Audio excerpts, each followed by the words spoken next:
Hi, my name is Don Chandro, and I'm the Executive Artistic Director of Coalescence Theater Project. We want to welcome you here for our virtual workshop reading of Requiem for a Brother by Kim Pereira. The actors and staff may be on this stream from different areas of the country, but Coalescence Theater is located in Bloomington, Illinois, and we would like to take a moment to acknowledge that the land, colonially called Bloomington, Illinois in McLean County, is the ancestral land of many native groups, beginning with the Paleo Indians 12,000 years ago, and most recently Algonquin-speaking groups, including the Kickapoo, who were forced west from this area in the 1830s. We'd like to acknowledge everyone involved in Requiem for a Brother, including the director, Paul Christopher, dramaturg, Kiyun Nam, the stream manager, Rachel Hetrick, video editor, Dion McNeil and his company, Hopeful in Victory, graphic designer, Jake Ploshaki, and the entire support team of Coalescence, as well as the talented group of actors, Asia Maria Rangel, Robert Quinlan, Zenon Zamora, Shahrzad Hamza, Elaine Hill, Catherine D. Brown, Jeff Reedy, Ben Davis, Matt Tenney, and the many others who assisted in making this production possible. We also want to thank you, our audience. You are all part of the Coalescence family and a very important part of what we do. After the reading, you are all invited to attend a talkback with the playwright, director, actors, and staff of Requiem for a Brother. Simply exit the show stream and refresh the theater page, and then you'll be able to find the talkback. The mission of Coalescence Theater Project is to incite our community to thoughtful action. Our logo, an abstract representation of the genetic tree of life, reminds us that we all come from one common ancestor. As we focus on unheard stories, we offer a place where the silent and the underrepresented have a voice. We aspire to be a home where play, discovery, and learning are celebrated, and our audience reflects all of the people we serve. Our mission is to utilize theater to understand, acknowledge, and dismantle all forms of systemic oppression as we explore identity and our place in a global community. Coalescence Theater Project is committed to new playwrights whose works represent our mission. Our commitment is to produce only plays by LGBTQIA+, BIPOC, the global majority, and women playwrights. We believe that our strength comes from our willingness to seek out and listen to talented voices. We have put together an advisory board of playwrights. The initial 4 writers selected included Ama Oferiwa Adunam from Normal, Illinois, Reginald Edmond from Chicago, Sharice M. Salem from Delaware, and Amy Tofty from Los Angeles. Each have been asked to be part of our mission because they have been supportive of what we do, and we value their advice. Tonight, we are officially asking Kim Pereira to be part of that group. The rest of our season includes some thought-provoking and meaningful productions, including Boy by Anna Ziegler, a play based on a true story centering on questions of gender and identity, produced in partnership with Prairie Pride Coalition. I will be directing, Tabitha Miller will be screen manager, and Connor Maccabee, dramaturg. The Light by Loy Webb. The Light is a real-time roller coaster ride of laughter, romance, and despair that uncovers how the power of radical love can be a healing beacon of light. The director will be Los Angeles producer, director, casting director, and friend, Tamara Sibley. Daisies on Harlem's Doorstep by Sharice M. Salem. The lights and glitter of the Harlem Renaissance attract an innocent young woman searching for her sister. Daisy finds herself with the help of 4 very different women. This award-winning play will be directed by Elaine Hill. Back cover by Emily Hageman. This theater for youth production is a story of loss, courage, humanity, and the painful but wonderful experiences of growing up. Directed by Tabitha Miller. In October, Coalescence will partner with Reginald Edmonds' Black Lives, Black Words. Dedicated to social justice, Black Lives, Black Words International Project commissions, develops, and produces bold and unapologetic artistic responses to current social and political issues. We are proud to bring this program to Central Illinois. Consisting of 6 10-minute plays written for virtual production, Black Lives, Black Words will be totally produced, written, directed, and staffed by Black artists, and will be led by Catherine D. Brown. Our website, designed by Macy Marie Hernandez, will officially go live this week. You will find further information on Facebook. It will give you complete information regarding the rest of our 2021-2022 season, as well as a place to make donations. Tonight, we as a theater group recognize the political and social climate, the xenophobia and racism that infect all of our institutions, and acknowledge the injustices that have occurred in just the past month. The mass shootings with readily available weapons of war, the anti-Asian hate crimes. And as we recognize that a glimmer of justice was seen in the murder trial of Derek Chauvin, even during the time of the trial and now, we continue to see these same kinds of police-initiated deaths perpetrated on Black people. Most recently, Adam Toledo, Dante Wright, Micaiah Bryant, and Andrew Brown Jr. The same kind of institutional racism that drives fear and hatred of anyone who is considered other than the dominant culture brings us back to our mission to utilize theater to understand, acknowledge, and dismantle all forms of systemic oppression as we explore identity and our place in a global community. That is our job as artists, as storytellers. That's what theater does best. And that is what we are offering you in tonight's production of Requiem for a Brother.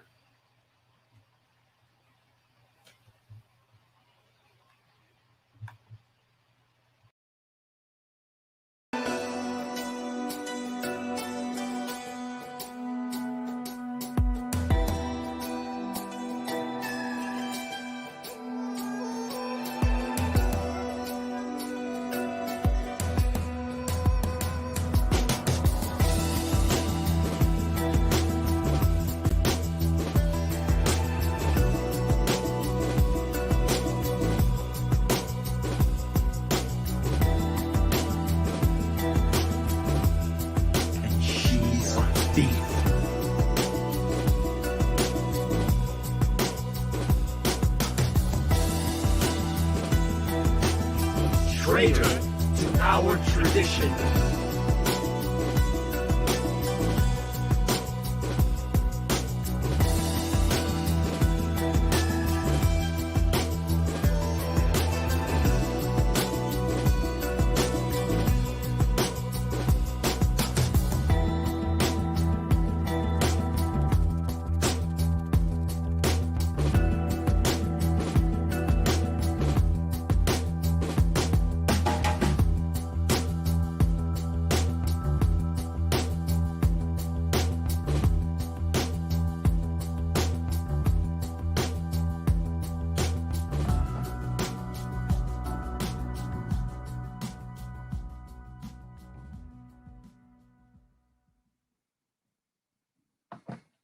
Requiem for a Brother by Kim Pereira, an adaptation of Antigone by Sophocles.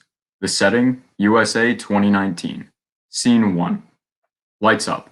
Enter Governor Parker. The men's course leader steps. You asked for an audience? Have you seen what she's done? Who? That treacherous woman loved by your faithless son. Don't talk about my son that way, or this audience is over. We apologize, sir, but you need to do something. Don't tell me what I need to do. Have you seen the TV interview? No. But I heard about it. And you don't think this is a problem? Of course I do. What do you take me for? But I have to be a little careful. She's a young girl. A woman. No one cares what she says. All due respect, but you haven't seen the support she's getting. The president himself has come out and said that— All due respect, the president is not here. I am responsible for this state. Then you must know that there are groups rushing to get behind her. I know. Enemies of our state. I know. If you don't do something, it could get out of hand. I know. But maybe it will go away. After all, what can she do? We control the borders. It's not about what she can do. It's that she's threatening to do it. She's threatening to bring her brother's body home for a burial. She's disobeying the law. Maybe she didn't mean it. You're only saying that because you haven't seen the interview. Please, see it, sir. She's acting in ways contrary to the wishes of the United States government. You're an officer of the law. The president has said she can't do this. You've said she can't do this. She's making a mockery of you, sir. In public. A mockery of law-abiding citizens. Once we allow this to happen— I'm sorry, sir. Once you allow this to happen— You're right. This TV interview in which she said that we don't have the right to prevent her action was disconcerting. But don't think I've been passive about this. We've had her under surveillance for 2 days now. Ever since this started. Actually, even before this began. We know what she's trying to do, who she's meeting. But there's a time for caution, and there's a time for action. We'll monitor the situation closely and take appropriate steps. I'm not going to be rushed into anything before it's time. If we give her enough rope, she'll hang herself. She's impulsive and careless. You need to trust me. I've got my eye on this, and I will not let her proceed with this subversive plan. You can be sure of that. I just want to be certain we don't jump the gun and give her more publicity than she should have. I didn't expect her to give this TV interview, but now that it's done, I don't want to feed the beast. You know what the media is like. Nothing lasts beyond one news cycle unless we give them cause. They asked me for a comment, and I merely said, she's free to say what she wants, but actions are a different matter. And what if she does something? It won't happen. We'll prevent it. Besides, what can she do? Ship the body through customs? Not going to happen. I hope you're right, sir. I know I am. I've sworn to protect the people of this state. And on that, I will not allow anyone to challenge my authority in any concrete way. I'm hoping she'll realize how futile her proposal is and change her mind. She is, after all, a woman with no real backing. A lone dissident, if you can even call what she's doing dissidence. The men's chorus moves forward. They are a group of white supremacists. The danger grows with passing days. Where shall we turn and put our trust? He preaches patience and displays no will to act in ways he must. Cautiously, we wait and watch. The danger grows, it must be scotched. Cautiously, we wait and watch. The danger grows, it must be scotched. The men's chorus recedes. Scene 2. The women's chorus moves forward. They are a group of non-white women. Dark days are here upon us. Demons of fear engulf us. Dread spreads among us. What do we do? How to respond? Our sister Nazim plunges heedlessly into an abyss, and we are powerless to help. Impotent, we wait for any chance to save her. All we can do is talk and talk, but she is implacable and relentless. Still, we must persuade her against this reckless action, against a disastrous fate. But is she doing something wrong? There is no right or wrong. The gods have been silenced. Allah and Krishna, Elohim and As-Salam, Radha and Lakshmi and Kali the Deadly. Why are they silent just when we need them? The gods are never silenced. They recede for a time. They wait with infinite patience. Advise. Who will save her? Should we speak? Silence is the coward's way. All we have are words. We must fight with the weapons we are given. Not enough. She is brave. The gods are not dead, and they can see that what she does will honor them. Funeral rites are ancient and imputable. State is now a god. Men and women worship at a different altar. And what is our role? To offer comfort to our sister. And that is all? Times that is enough. Here she comes. Let us speak to her. Hello, sisters. I'm glad to see you. We have no words to offer you, no comfort or advice. Your path is set, you plow ahead. We crouch like frightened mice. We long to help you, sister ours. What can we do? Please tell. Your granite face strikes fear in us. Ahead we hear death's knell. The die is cast, and I must play this out to the end. I know you think I'm determined and unyielding, but suddenly I'm afraid. I feel unworthy of such task, and yet I must do it. My brother lies on a cold stone far from home. My family cowers in corners. The path that seemed clear before any action was taken now seems foggy and uncertain. We are afraid for you. No one will blame you should you walk away. I will blame myself. I cannot live with it. Weak as I am, I must push forward. I wish there was another way, but fate has placed me on a chessboard against the governor and his pawns, and once I made my move, there was no turning back. My destiny is set. We won't take advantage of your fears to stop you. Earlier, we only set the stage that you may see clearly what you're up against. Thank you for that. But now, don't try to dissuade me from my task. I need your collective strength, my sisters. I can show my most vulnerable self to you, lay bare my fears. So please, don't lecture me. We will enfold you in our arms and prepare you for the battle ahead. What you do is courageous, and we'll be there till the end. So you think I'm right?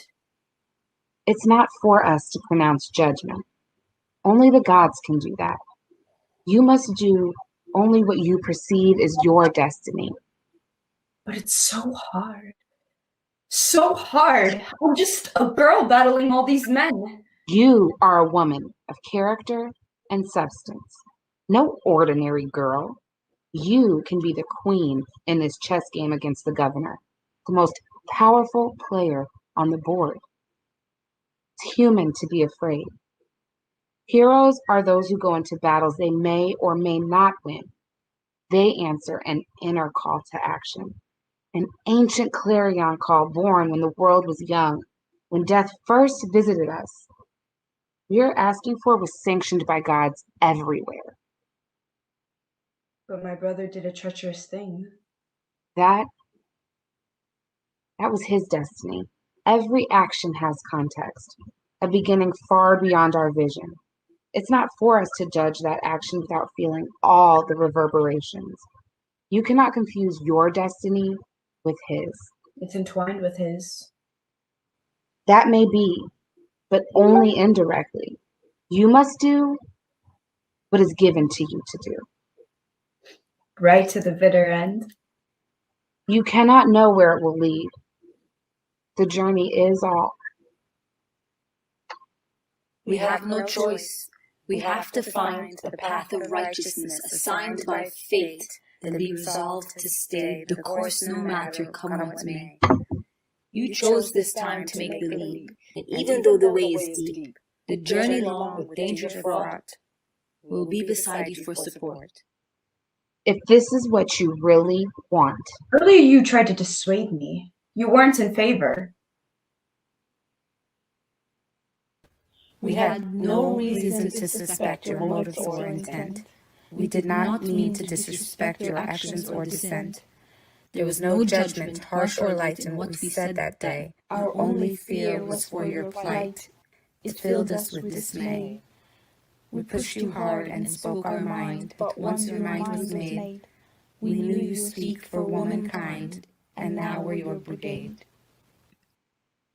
Thank you, dear friends. It's a journey I must take alone. You are not alone. Look for us by your side every step of the way. You are not alone, though your heart is scarred with the wounds of love. You are not alone, though your burden is heavy with the hopes of others. You are not alone. I will forever be grateful. Despotic rulers who flout the natural laws embedded in ancient traditions and in the wills of the gods have to be resisted, whatever the cost. Peace shadow your steps, though you walk in a field of strife. May virtue and honor guide your way and lead you to fulfillment. Lights fade. Nazneen exits. The women's chorus moves back. Scene 3. Lights up. Bazima is waiting. Nazneen enters. Where have you been? Talking to some friends. About what? Never mind. I hope it's about this, and I hope they changed your mind. On the contrary. How can I just stand around and do nothing? This is our brother we're talking about. There's something more important, Nazneen. Can be more important than our family's honor, Basima. That's exactly what I mean. Our honor is already trashed. We are vilified by everyone. Why not leave it alone? You're only going to bring more attention and shame to us. The shame is not in doing this. The shame is in being passive. What about our parents? What about their name? Our father is dead, murdered. Protecting our mother. And what about her? She has to live with this. That's what I mean. He didn't care about his own life. He cared about honor. That's all I'm trying to do. Is that what you're trying to do? What then? I don't know. Sometimes I wonder if you only think about yourself. How can you say that? You're my sister. I mean, if you of all people don't understand. I understand only too well. Nothing about you has changed since you were a child, always wanting to fight for something. Don't make it about me, Basima. You did that. It is about you, Nazneen. It's always about you. Some causes are worth fighting for. Worth dying for? Baba thought so. Don't you dare use Baba's death as an excuse. It's not an excuse. He did what he had to do, to protect Mummy, to save our honor. He didn't do it to save anybody's honor. They were attacked by a bunch of racists, and he tried to defend himself and Mommy. He tried to save their lives, not just their honor. Those men attacked him and Mummy because of who they were. Protecting their lives was also a way of protecting their honor. What he did was admirable, and yes, honorable. But it's different from protecting his honor. You've reshaped the narratives to draw inspiration from it, and that's okay. It's even commendable. But the question here isn't about honor, and it wasn't then. You're going to get yourself killed. Baba had no choice. He found himself in a position where he had no choice. I too have no choice. No, Nazneen, you have a choice. You have time to think. He didn't. Do you really think he would have acted differently if he had time to think? He might have run away if they hadn't cornered him. I don't know. But he didn't have time. And you do. Sometimes I think you go looking for causes. It's as if you can't live a normal life. You're a protester in search of things to protest, and this time you will go too far. Our brother is dead. He was a traitor. Don't you say that! Thank you for that. Now you have no one on your side. You're on my side, really? I care about you. That's why I'm saying all this. And for that, I get a slap. I'm sorry, Bessie. I shouldn't have done that. I don't care about that. It's not the first time you've slapped me. I'm so sorry. I just don't think. Think? No, you don't. You just fly off the handle and run over anyone who's in your way. How can you say that about our brother? Isn't that what he is, Nazneen? Oh, Bessie. He wasn't a traitor. He was naive and impressionable and a victim. His actions make him a traitor, Nazneen. He didn't know what he was doing. Didn't he? He wouldn't be dead if our government had let him come back. Maybe. I'm glad he didn't come back. How can you say that? He said he was sorry for what he did, and all he wanted to do was come home and stand trial. He was willing to pay for his so-called crimes. Do you know what a public trial would have done to all of us? The shame and humiliation? And don't call them so-called crimes. He posted videos on an ISIS website denouncing America, calling for a jihad against his own country. He's clearly brainwashed, Basima. We know that. But these days, nobody thinks about context, Nazneen. You are what you do and what you say. In fact, often you're defined for the rest of your life for one thing you say, particularly if people find that thing offensive. And what he said and did were offensive. Not for us. And not for Nabil. We are his family. We have to give him the benefit of the doubt. We have to consider the boy he used to be before this horrible thing happened. I know you have a family and you're scared. Of course I'm scared. You're protective of your family. You're frightened that this will isolate you and your in-laws. And you have no idea. I'm already isolated. Oh, Bessie. I'm so sorry. What have they said? They don't have to say anything, even though they do. They're worried about what can happen to them. And if you do this, the backlash will be swift and terrible. Why did you have to give this television interview? Couldn't you have done it quietly? It stopped being a private matter the day Nabil tried to turn himself into the Jordanian authorities to return home, which they refused because the president labeled him as a traitor and denied him permission to come home. They revoked his citizenship. No, they didn't. They just said that. You can't revoke it for a natural-born citizen just like that. There's a whole process dictated by the Constitution. Now you're a constitutional expert. I'm not, but I looked it up. You think they care about the Constitution when it comes to people like us? We're American citizens. Except when we're not. Only when we behave ourselves and keep our mouth shut. And even then, they don't think of us as citizens. They're always looking for reasons to say that we're un-American. And Nabil gave them one more reason. The worst one, because they're fixated on Muslim terrorists.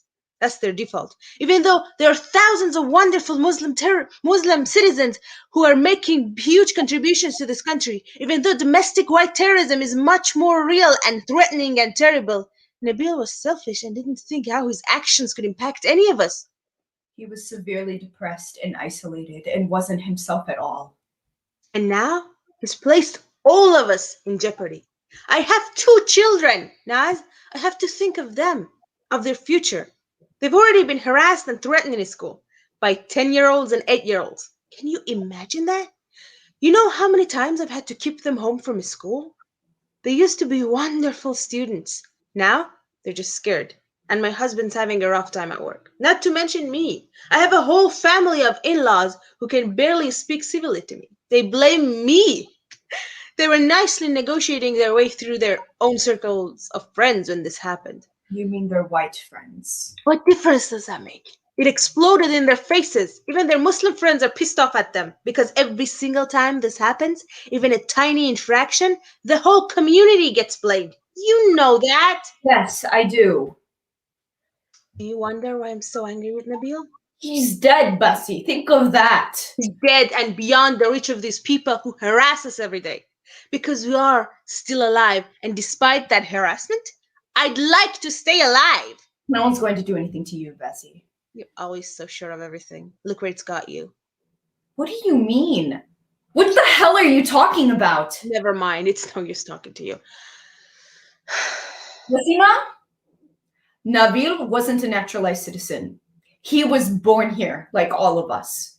We are third-generation Americans. How could they do that? When you serve in the military of a foreign state. Foreign state? Come on, Naz. ISIS may not be a country, but the Caliphate was definitely engaged in hostilities against the US. Can you blame the president after what Nabil wrote? There is no Caliphate left. So he couldn't have participated in any military activities because there were none. At least not in the open. All we know is that he posted some propaganda. Do you know how many thousands of American citizens post propaganda against the US government? Every day? The internet is chock full of them. That's protected speech since you're a constitutional expert and all. They don't leave up and join up with the enemy. The president makes nice with the enemies of America. Other countries Don't go there. Naz, you're stretching now. There's a difference and you know it. I can't believe you're siding with that Muslim-hating racist. And Nabil gave him a reason to hate us some more. Whose side are you on? The side of the living. And I care about the dead. You care about you. And we, the living, will have to live with the backlash. We're Muslims in America. We have lived with the backlash for years. You're adding to it. We've tried so hard, Permiz and me, to make our way here. I know, sweetie. We have to look to the future. You want to be integrated? What's wrong with that, don't you? When we're still thinking about integration after 3 generations, there's something wrong. Of course there is. But we have to keep trying. It's the process of a lifetime, more than one lifetime. It's the price we have to pay for being born here. Maybe in another 3 generations. Listen to yourself. What else can we do? Well, we can't sabotage ourselves. We can't keep regressing and starting all over again, which is what Nabil has forced upon us. And you're taking us back further. We're not regressing. You're letting them define us. They own this country, Nazneen. We've had to live carefully for years, but we managed quite well. What do you call quite well? That our father was murdered trying to protect our mother and himself from racist thugs? I'm sorry you feel that way. I can't capitulate. I can't live my life for you. I'm not asking you to. I just want you to think about the repercussions of your actions for all of us. That's the same thing. And what about Nabil? How often must I say this, Nazneen? He's dead! But he has a right to paradise. And without a proper burial, he won't get there. We are supposed to bury our dead within a day. 1 to 3 days. Except in special circumstances like war and murder. And this is both. I'm the only one who cares what will happen to him in the next life. That's totally unfair. I care too. Do you? Of course. I was closer to him. I played with him when he was little. I looked after him after Baba. Where were you when he dropped out of college, fighting some cause as usual? You didn't know him. If you knew him so much, why didn't you stop him? Don't you think I'm haunted by that? Don't you think I don't think about that every damn day? Don't you think I blame myself? But I didn't know. Kept his plan secret. Yes. Look at us now, arguing. When he left and joined ISIS, we should have done something. I tried to contact him, but it was easier to try to ignore it, to pretend it wasn't happening, to hope it would eventually go away. And now he's dead. And I'm still trying to ignore it. I'm sorry, Naz, if it seemed like I'm blaming him. Sometimes it feels like it would make it more bearable if I could just blame him, just hate him, like my in-laws do. It's so hard being among them alone, and then I don't know what to do. I feel trapped. As much as I try to forget, he haunts me. And then I see my in-laws blaming me, and then I want to hate them. And you for reminding everyone when he was my baby brother. Oh God, our baby brother, Nas, murdered by those monsters and ISIS. And instead of hating them, everyone hates him. And they were aided by our own government. Dead, Nazneen. Oh God, he's dead, dead, dead, dead, dead.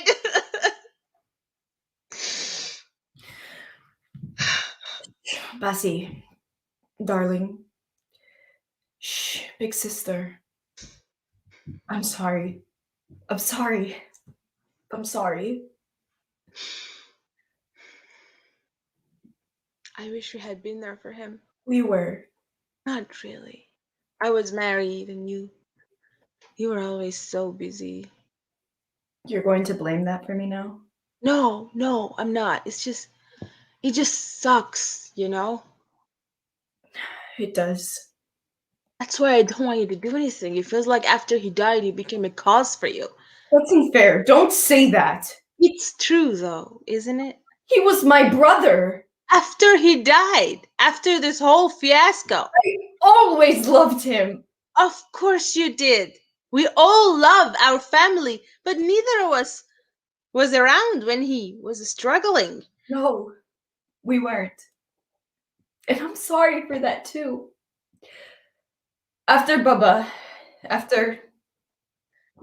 oh God, I hate myself, but it was just so hard to be reminded to come see mommy and to just state, to feel so helpless. Me too. I tried coming home as much as I could, but with Parviz and the children.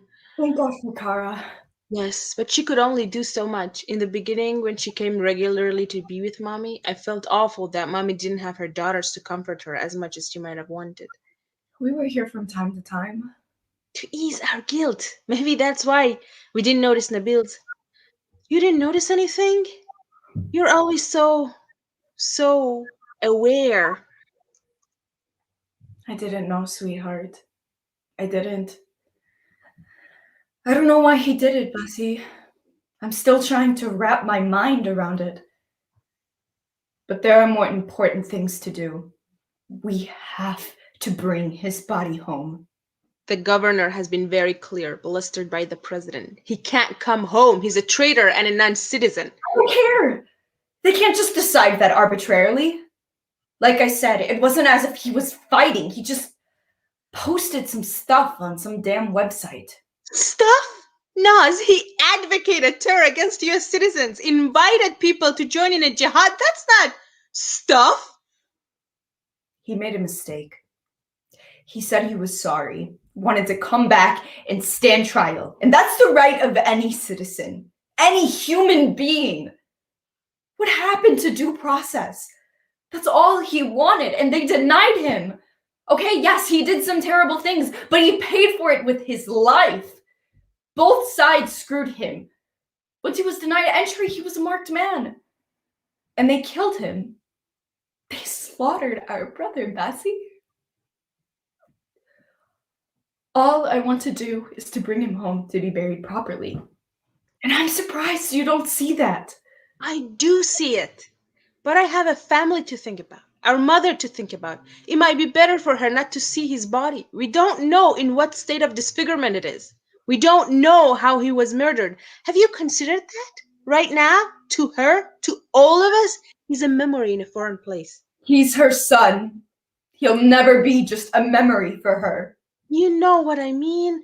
Maybe it will be easier for her if he was buried somewhere else. Let me say it again. It's a question of honor, Basima.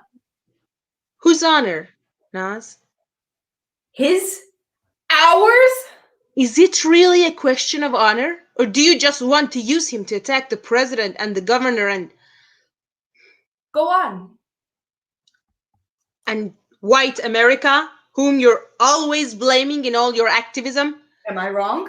Of course not. But when you use our brother this way, you don't honor him. You turn him into a pawn. Because people who hated him for what he did now have a reason, because of you, to hate him more and hate us and hate all Muslims. They already hate all of us. What does Hayden say? Have you talked to him? No. Why not? Your boyfriend is the governor's son. Why won't you ask him for help? This is our family's business. I won't ask him to get involved like To that. go against his family? You don't seem to mind going against yours. That's low. But that's not it. It's not about Hayden. It's about doing what's right. The president and the governor are selective when it comes to enforcing the law. So I must do what I think is right. I don't even expect you to do anything, but it would be nice if you at least supported me. You're doing something dangerous, Naz. The whole country's crazy. Can you leave it alone? Yes, I can. Unlike you, I don't believe that Nabil will be denied paradise just because he wasn't buried by us. Besides, when did you become so religious? When was the last time you went to the mosque? Oh, forget it. I don't need your help. What are you going to do? Go to your family. Don't do anything stupid. Go! I'm sorry, I'm late. I have to. It's okay. I understand. I love you, Naz. I love you too, Bessie. They hug. Bazima leaves. Scene 4. A few minutes later. Nazneen is lost in thought for a bit. Enter Kara. What are you doing, Naz? Hey, nothing, Kara. Just, You want to talk about it? what's there to say? Yes, it's a terrible thing. What are you going to do? What can I do? What can anyone do? So sad. So sad. How's Mommy? She's sleeping now. Dr. Nunori gave her a sedative. Poor Mommy. I can't imagine what she's feeling. I'll go chat with her in a bit. Are you really going to do it? Do what, Kara? What you said to that TV reporter about Nabil? Are you somehow going to find a way to bring home his body in defiance of the governor? Something has to be done. Someone has to do it. We can't just leave him in the hands of those monsters. But he's not in their hands now, is he? He's in a morgue in Jordan. For now, I don't know what will happen next week. All I know is he's not here to be buried by his family. It's a terrible thing, what he did. Too, everyone is focused only on what he did. No one seems to care that he was murdered. Of course we care. A young life destroyed. You mean destroyed by his action or is what was done to him? It doesn't matter who did it or how it happened. It shouldn't have happened. Kara, that's not too difficult to understand, is it? He was depressed and isolated But how would I know, Kara? I was rarely at home. I mean, you had a better chance of knowing than I did. I'm only here a few hours a month now, not as frequently as I used to come, and only with your mother. I hardly talk to him. Did you ever notice anything suspicious? He mostly kept to himself. I didn't even go near his room. You've been a good friend to Mommy, Kara. To tell the truth, I was a bit suspicious. Of what? Of what Nabil might be doing. Your mother said that he locked himself in his room for hours, days. And? I'm almost feel embarrassed to say it now. Stop it, Kara. When did anything ever stop you from speaking? You're almost family now. Okay, don't laugh. I thought he was reading porn magazines. Oh, Kara, no one reads porn magazines anymore. That's what the internet's for. Well, there you go. He always had his laptop with him. I feel bad. I might have missed something. All of us missed something. All of us missed the clues until he was gone. That's the genius of these people. They're masters of internet propaganda and targeting people. He was probably radicalized through his laptop. Besides, how could you know? We should have known. You do enough for our mother. She's become my friend. Don't know what she would have done without you after our father died. That's what our organization is for, to volunteer wherever we can help. Women who have suffered great loss need us.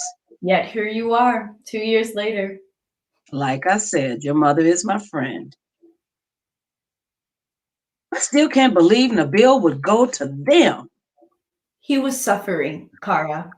In college, Bessie told me that he faced all kinds of abuse. You would know. About Nabil? No, yourself and your family. How do you cope? I mean, you must have had to deal with this white supremacy crap all your life. I'm leaving now. I have work to do, Naz. Talk to me, please. And say what, sweetie? What do you want to know? What it's like for a Black woman in America? Well, yes, sort of. For what purpose? Well, do you really think we have had the same experiences? No. Of course not. But there are no buts, Naz. You're a good person. But do you even know what you're doing? Yes. No, maybe not, since everyone keeps asking me that question. Perhaps you should figure that out first. I can't, Kara. I can't let myself question it any further. I can't let myself or anyone dissuade me from this. I just have to do this. I can't tell you what to do, sweetie. And I am sorry. But when you ask me what it's like as a Black woman, I don't even know what to say without sounding harsh. It's okay. I'm learning that I at least have to listen to other people. Basima is upset with me as well. I only thought I might understand from you what it's like. Please don't be upset. I'm not upset. I just don't have anything to say. I've been coming here to be with your mother for what now? 2 years? What do you know about me? About my family, my life? I used to come here once a week in the evening since 6 months after your father died. I know a lot about your family. I bet you don't even know where I live, do you? Not that you should, and that's okay. We all have lives. But now, suddenly, you want to know how I deal with discrimination? Where should I start to give you the Cliff Notes version of 300 years? Because it's not just about my life here and now. You want to understand why your brother did what he did. But how much time did you spend with him? When he was alive, I didn't know much about him because, as I said, when he was home, he locked himself in his room. I did know he liked Fruit Loops and Kit Kats because he was always asking your mother to put them on the grocery list. And sometimes I would help her by doing the groceries. I'm so sorry he's dead. I mean that. And I can't imagine what your family's going through. Actually, I can, but that's another story. But I'm sorry, Kara. That was insensitive of me. No, sweetie. You're filled with grief and anger, and you're looking for answers. You want to do something. I get that. But I can't help you. You can't understand from my experiences what you, your brother, and your family are experiencing. It only feels similar, superficially. Actually, we're worlds apart. But I will say this. What you're doing could get you killed. and your mother is worried. Has she said anything? Of course. She's worried that you're going to get hurt. She's worried about the rest of the family. You gave that TV interview without any warning, without telling anyone. I knew they would try to stop me. Did you think about the fallout? I thought it was important to go public with this. Tell people the truth. Bring it to the open to prevent them from, I don't know.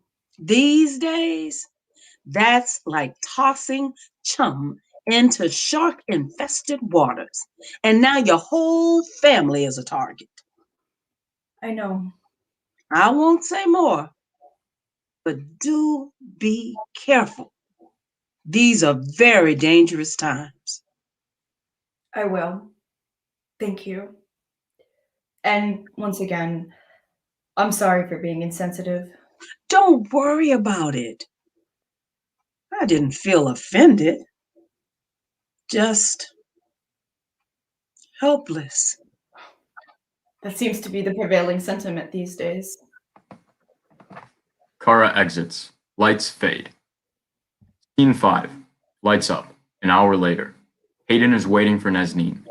Hurries in. They hug. Sorry, I'm late. How are you? I haven't seen you in days. I'm sorry. I've just been so busy. Yeah, I heard. Oh, please, don't you two start on me. I just don't have the energy to fight you. Who said anything about fighting? Oh, okay. Good. Then what did you want to see me for? Do I need a reason to see my girlfriend? You're right. I'm sorry. I'm a terrible girlfriend. Not terrible, just What? just a bit absent sometimes. I don't know what to do. I'm afraid I won't be good company. You know that's not true. I don't care what mood you're in. You should know that by now. I know. I'm just. Wound up tight? Does it show? Well, Don't say anything. You're so good to me. So patient. Thank you. I'm sorry you're having such a rough time. How can I help? I wish I knew, hey. I could talk to my father. Oh, hey, I couldn't ask you to do that. Oh, you're not asking. I'm offering. I don't want to put you in a precarious position. You're not. He's my father. Who doesn't like me? That is not true. It is, and you know it. You're very sweet to shelter me from his disapproval, but I'm not. It's not you. It's... Oh, what? This latest hairbrain thing I'm doing?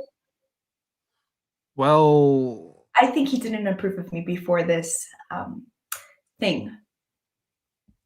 I'm sorry, sweetheart. Don't be. We didn't ask to fall in love. Your father, he's a devout Christian. Yeah, that's one way of putting it, I guess. Seriously, though, I will talk to him. If you think it will help, I'm so desperate, I'll try anything. But I don't want to come between you and your dad. Yeah, it was bound to happen sooner or later. I mean, it doesn't have to be divisive. How can it not? After I attacked him in public. Why did you, Naz? And you didn't even tell me. I was trying to protect you, hey. I don't need protection. Well, I didn't want you to try to stop me. Admit it, you would have tried. Possibly, but look, I don't mind that you gave the interview. You had your reasons. I only wish you had told me. You shouldn't decide for me. Like you're doing for me now? Am I deciding? I'm merely asking some questions since you've been so busy doing all kinds of things while we've been apart. I thought we were partners. We are, but I don't think you realize how dangerous all of this is. Hey, I do know. I'm not blind. Why do you think I'm worried? Oh, Hayden. What? You don't think I would understand? What do I have to do to prove that I love you? It's not about love, hey? What then? I'm a privileged white boy who can't understand what you're going through? I don't think that way about you. You're right. You're right. I am privileged.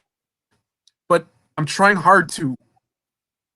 I haven't let my father dictate how I should feel about you. And that's supposed to make you feel good? That you haven't let your father decide?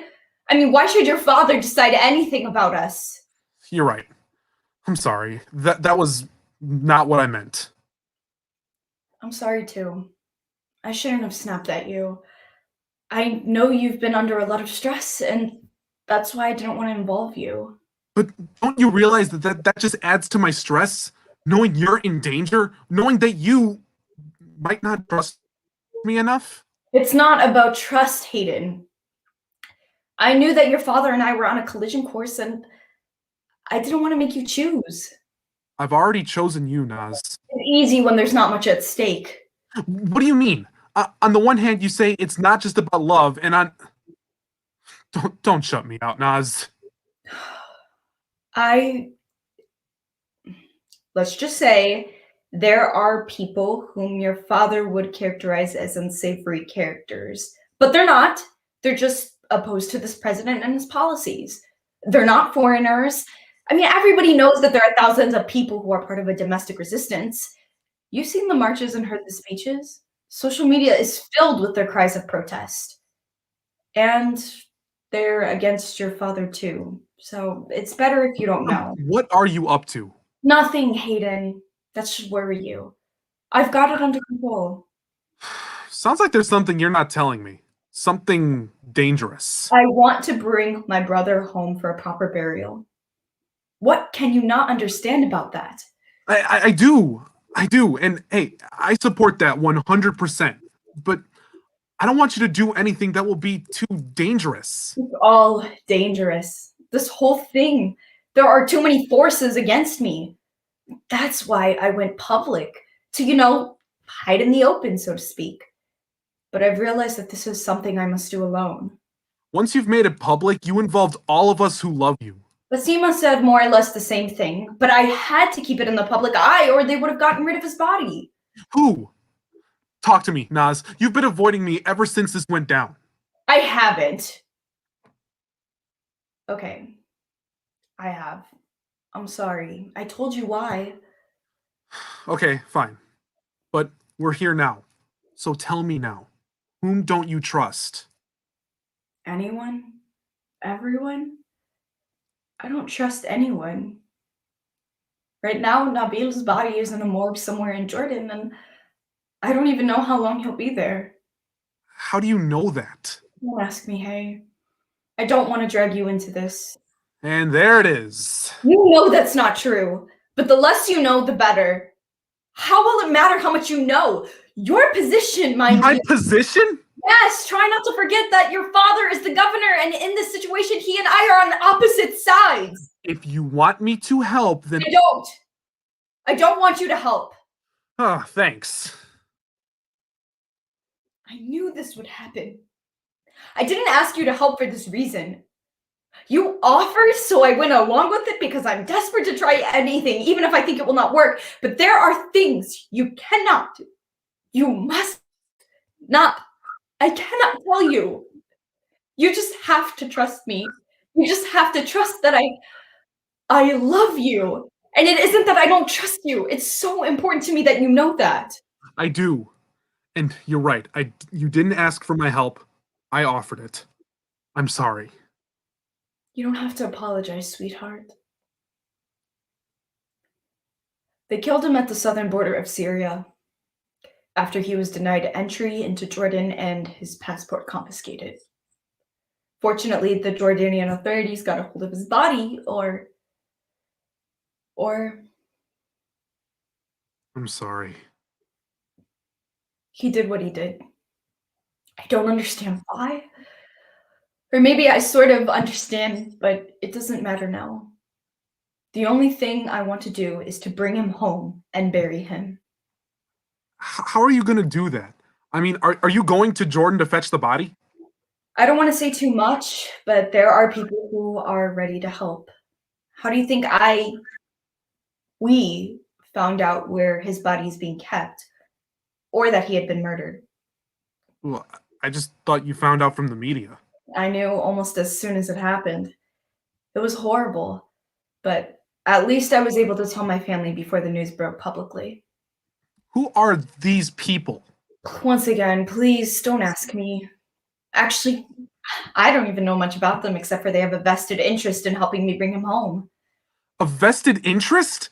You mean they want to use you to make a point? Of course they do.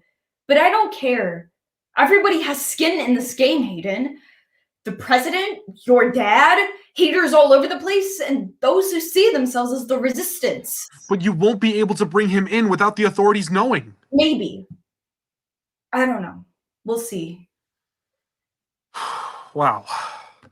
It seems like you've thrown in your lot with some strange and possibly dangerous people. They're not dangerous. The dangerous people work with the so-called law and order. The authorities who have every reason to try to stop me. Which means you're breaking the law. What law? Whose law? Dead or not, Nabil is still a U.S. citizen. And what about natural law? God's law. He's entitled to a burial. Yes, but not necessarily here. Thanks for that. Now you're starting to sound like your father and his cronies. Maybe that's why I didn't want to say anything. Now I'm really alone. I should go. No, please don't go. I'm sorry. You keep apologizing, Hayden, but I'm not sure what you're apologizing for. It's clear that you don't see this the way that I do. How can you trust these people? I have nowhere else to turn. I told you I can't trust anyone. How do you know they're not using you to stick it to the authorities? Of course they're using me. I told you everyone has an agenda. The president wants to appeal to his xenophobic base because he hates Muslims. Your father wants to appease the president because they have the same base of voters. And these people want to defy them. I'm standing in the middle of the game, and I know I'm probably a pawn, but so what? Everyone uses everyone else. If I can bring my brother's body home, I don't care how it happens or who does it.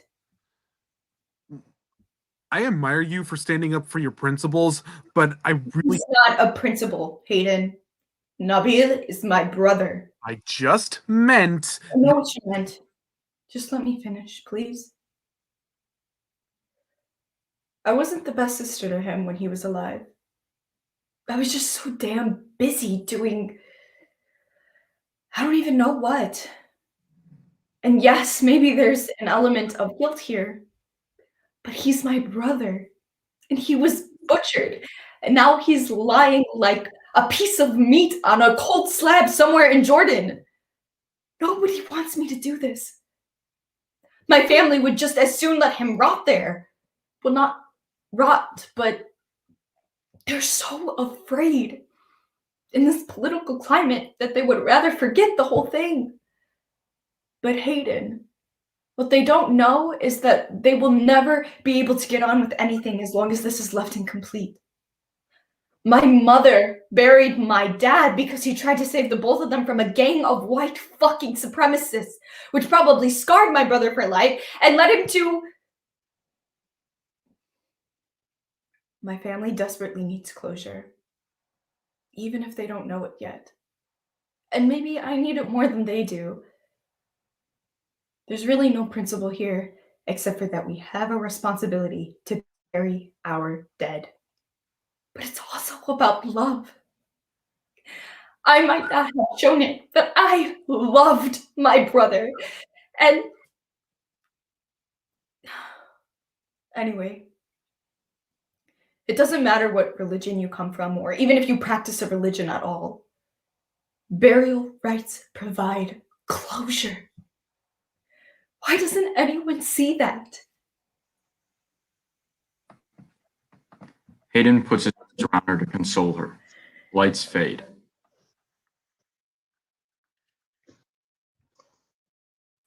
Scene 6. Lights up.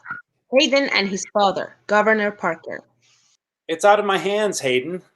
You're the governor, Dad. But the president is involved.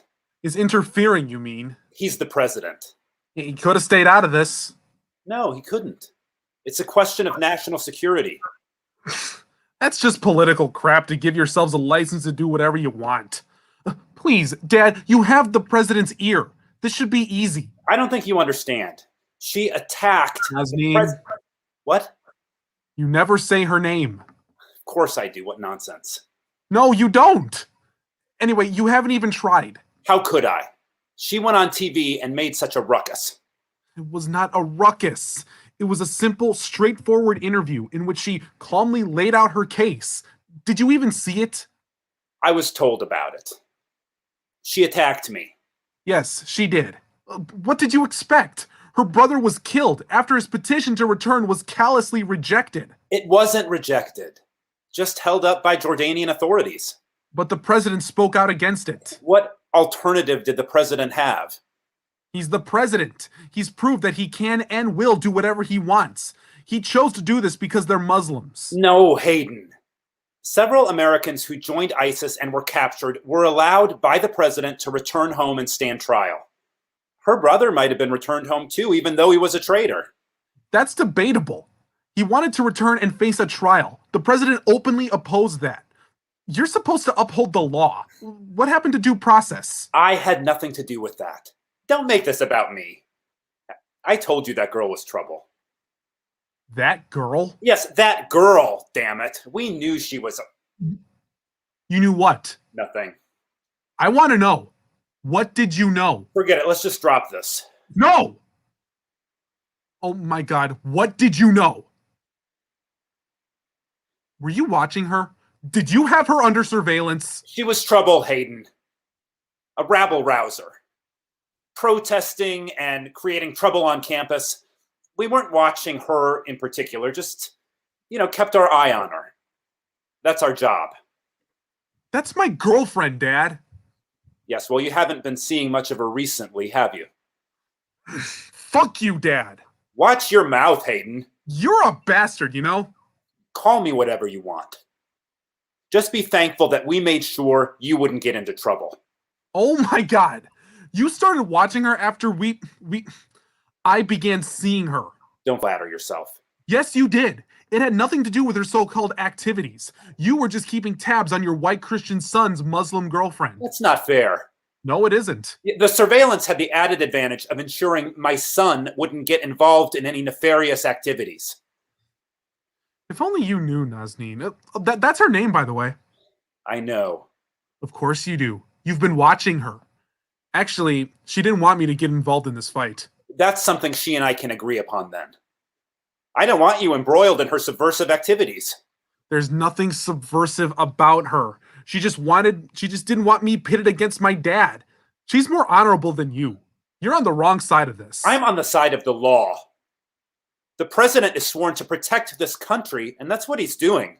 He's just using Nazneen and her brother to fire up his base. He doesn't care about the law or the country. That's enough, Hayden. You're forgetting. Hey, I'm not forgetting anything, Dad. Most of all, that you're a coward hiding behind the president. He said it was up to you. He's a coward as well. Got his Secretary of State to say that Nabil was no longer a citizen, which is completely false because he can't do that arbitrarily, and then left it to the governor to do the rest. Both of you are cowards. You used to stand for something. We always had different views on most things, but Mom and I were never really ashamed of you. Until now. Leave your mother out of this. Why? I know what she thinks, and so do you.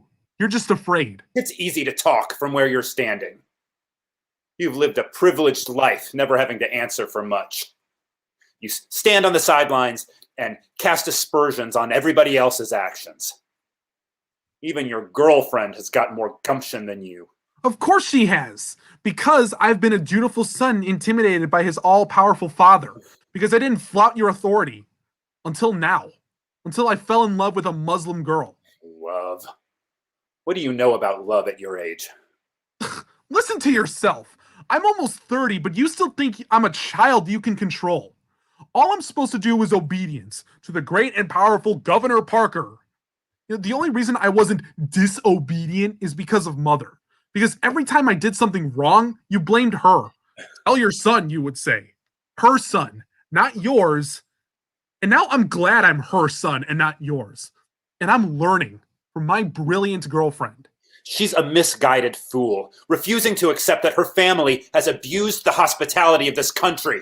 Stop! Don't talk about hospitality. They're not guests here. They're citizens who were born here and have been here for a few generations and who have actually been abused by the policies and racism of this country. You didn't want me to be with Nazneen without knowing anything about her. It was enough that she was a Muslim girl, a foreigner to you, unfit for your white Christian son. You even refused to say her name. I was right, wasn't I? Of all the terrorist organizations in the world, her brother chose the most extremist monsters. Her brother, not her. It's in her blood. I cannot believe you just said that. Who are you? I don't even recognize you like this. ISIS! People who behead Americans. And then he began attacking this country by posting the most vile calls for vengeance. He was young, Dad. A boy. Misguided. Traumatized by all his experiences. By his father being murdered by people who support you. Abused in school for being Muslim. Someone who lost his way. And he was sorry. We all grow up. He wanted to stand trial. To pay his debt and make amends. By not giving him that chance, you behaved exactly like those people. He was radicalized. Once that happened, we had to be careful because we didn't know who else was involved here. By having his passport confiscated, you left him to be murdered. We had nothing to do with his passport. No, you strong-armed our allies into doing your dirty work. His own actions got him killed. Nobody else. If you lie down with vipers, you're asking to be stung. I know you don't like Nazneen. I don't have any emotions to waste on her. It's just that I'm sure she's not good for you. That's for me to decide. You did. And I have a right to object. I'm your dad. I know I can't convince you, but would you at least do the right thing about her brother now? I am doing the right thing. I can't do anything else. You mean you won't? How about meeting her? Would you do that? I don't see how it would help. It might prevent her from doing something radical. Like what? Is she planning something? No, Hayden, if you know anything. There's nothing. You need to tell me now. What the hell? Don't jump on me for nothing. Besides, aren't you watching her? We stopped after her brother died. Is she planning something? She must be if she wants her brother's body home. So if you know something, it would be better for everyone, including her, to tell me now. Maybe we should... Dad, leave it be. No, Hayden, there's too much at stake. There's nothing. I don't believe you. You're a bad liar. Oh, unlike you? I'll let that pass because you're too emotional. But I'm sure there's something. Otherwise, you would have denied it. God, we were right to... To what? Watch her? I thought you said you stopped their surveillance. Yes, well... So you keep lying to your son. Damn it, Hayden! Can't you see I'm only looking out for you? Have you any idea about the kind of people she consorts with? I don't need your protection. I'm a privileged white male, remember? The son of the governor. Who's gonna fuck with me? Did you learn that language from her? You never used to talk like that. I never used to do a lot of things. That was my mistake. But you don't really know me. Just like I'm realizing I don't know you. Why don't you meet her and see her side of it? At this point, there's only one side. Can't you see that? Meeting her won't change my mind. I don't just speak for myself.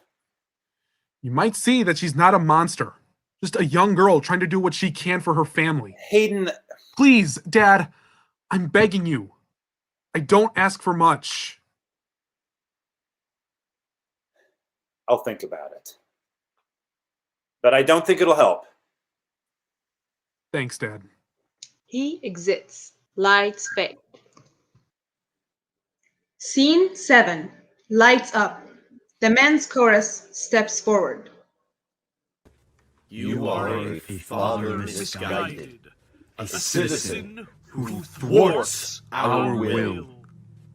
A man's way is divided between duty and the shrill. childish dreams of treason, of perfidy and subversion.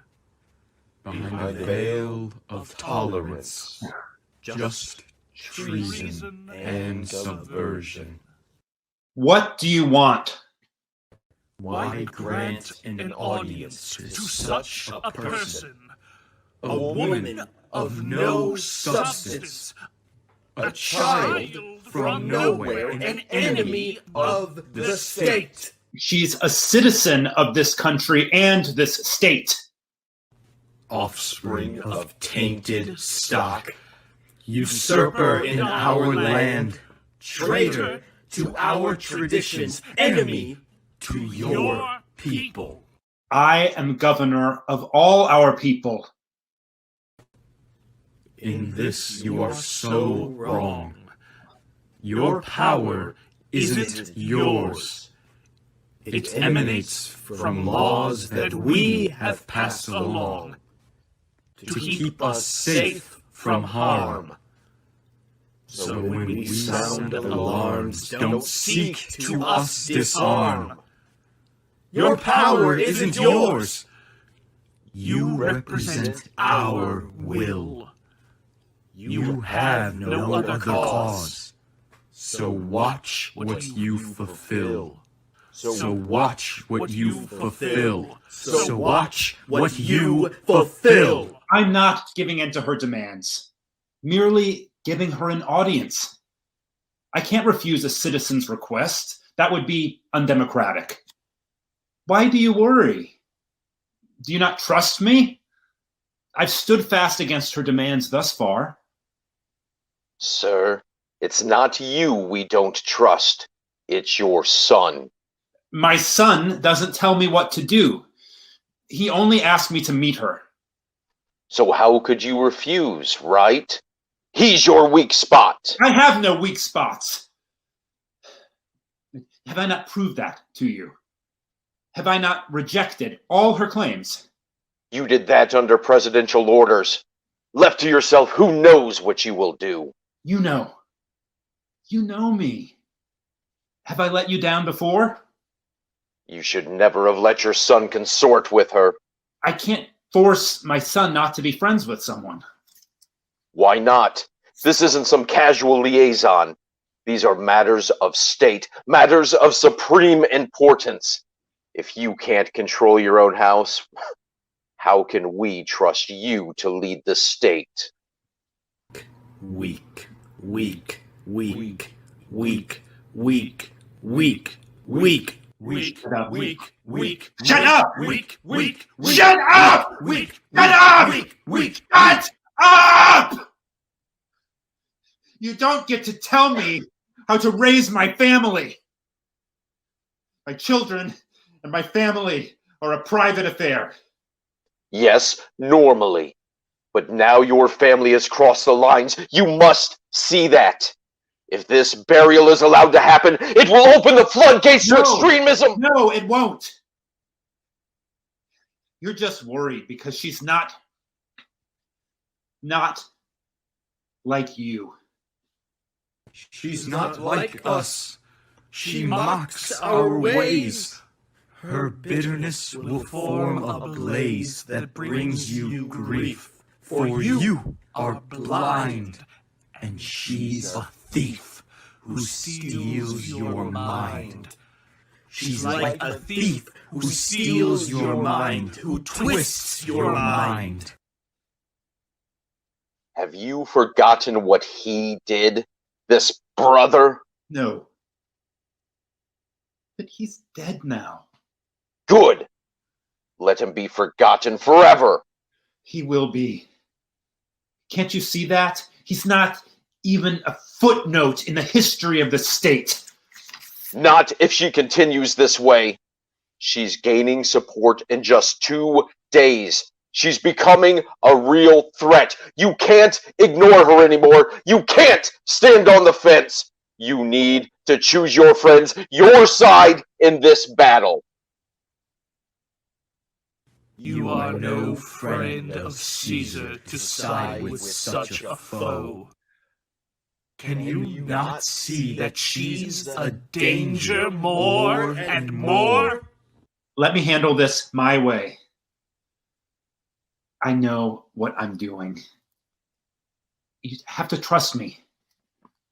The situation is too fraught with danger. We can't just trust you. What happens if this girl convinces you? Oh, she won't. You can bet on it. We'll be watching, and we have no tolerance left. So tread carefully. We have no patience. Remember that. Will not be silenced by such a rat. We have no patience. Remember that. Will not be silenced by such a rat. Lights fade as the men's chorus moves back. Lights up. Parker is standing. Nazneen enters.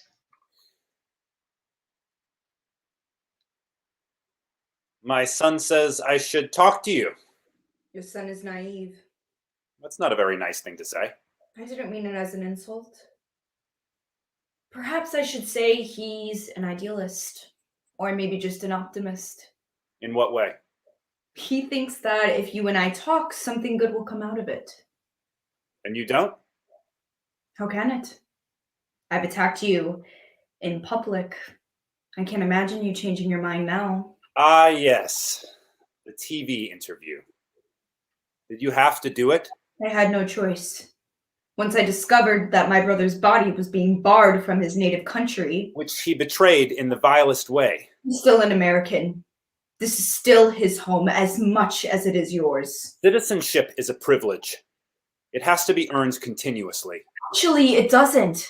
That's the whole point of it. So spare me the platitudes. You don't say that to the white supremacists who are destroying this country, or to mass murderers, or to thousands of criminals. They're not enemies of the state. You don't think that white supremacists are enemies of the state?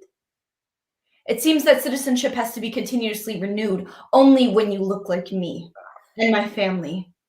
Don't make this about race. Okay, make it about race if you want. But let's talk about how your brother, a Muslim, left this country and joined up with the enemy, a radical Islamist group that wants to destroy America. He wasn't targeted for his race, but his actions. When he went there, ISIS was mostly defeated. Most of them were in jails in Syria or elsewhere, except for a few thousand disparate ex-fighters. And still he went. That shows he wasn't really a violent person. Just stupid. He did a wrong thing, even a terrible thing. But he was young and naive, looking to escape the hatred he experienced here. And he wasn't asking for a free pass when he tried to return. He took full responsibility for his actions and was willing to face a trial. He knew that there might be severe consequences, that he might have even been sentenced to death. But he was willing to own up to his actions. What he really wanted was to see his family again, even if it was for the last time. Instead, his requests were summarily dismissed. As he was running out of time, his request turned into pleas. He knew they were after him, so he begged the US government to let him in. Actually, he begged the Jordanian authorities, but they refused. I wonder who pressured them. Can you imagine how scared he must have been? All alone there? Now I know what you're going to say. He should have thought about that before. But that's the easy answer. It's also the standard answer. But these things are not easy or standard. He didn't think about the possible consequences. He was young and angry and emotionally devastated by our father's death and the way he suffered in college. So yes, there's the other side of the racial problem. But all of you rejected him. And the president has allowed several captured American traitors to return home to be tried. He wasn't rejected, really. You're lying. No, I'm not. Here's what I think happened, and I don't know all the details. There was a waiting period at the Jordanian border. He couldn't just waltz back in after what he'd done. If, as you say, other American prisoners were brought home, how come he wasn't allowed? Those prisoners were already captured with the other ISIS fighters. He wasn't among them. He tried to turn himself into the Jordanian authorities. They probably didn't want to just arrest him. He had to be vetted. They had to contact the American authorities. But then he disappeared. That's probably why he was found by his former ISIS friends. And even if what you say is true, those other prisoners were let in secretly. There's no way the president was going to let my brother in openly. In fact, the president took a public stand against my brother and refused to let him in. He was left twisting in the wind. There was no place to go. But he must have gone somewhere. How else could they have found him? Unless he went back to them. He didn't. How do you know? Sounds like he was just as impetuous as ever. You didn't know him at all. So try not to insult his memory. He's dead. I'm sorry about that. Really? When you were asked about him in an interview, you said, let me quote, "There's no way in hell he's coming back alive." That sounded like a call to someone. What he did. He's not alive now. They murdered him. They murdered my little brother. And I'm not here to find out who ordered his death or why. I have my own suspicions. I know there was no sympathy for him when he was pleading for his life. I'm here to plead for his death, to give him an honorable burial. I beg you to let me do this.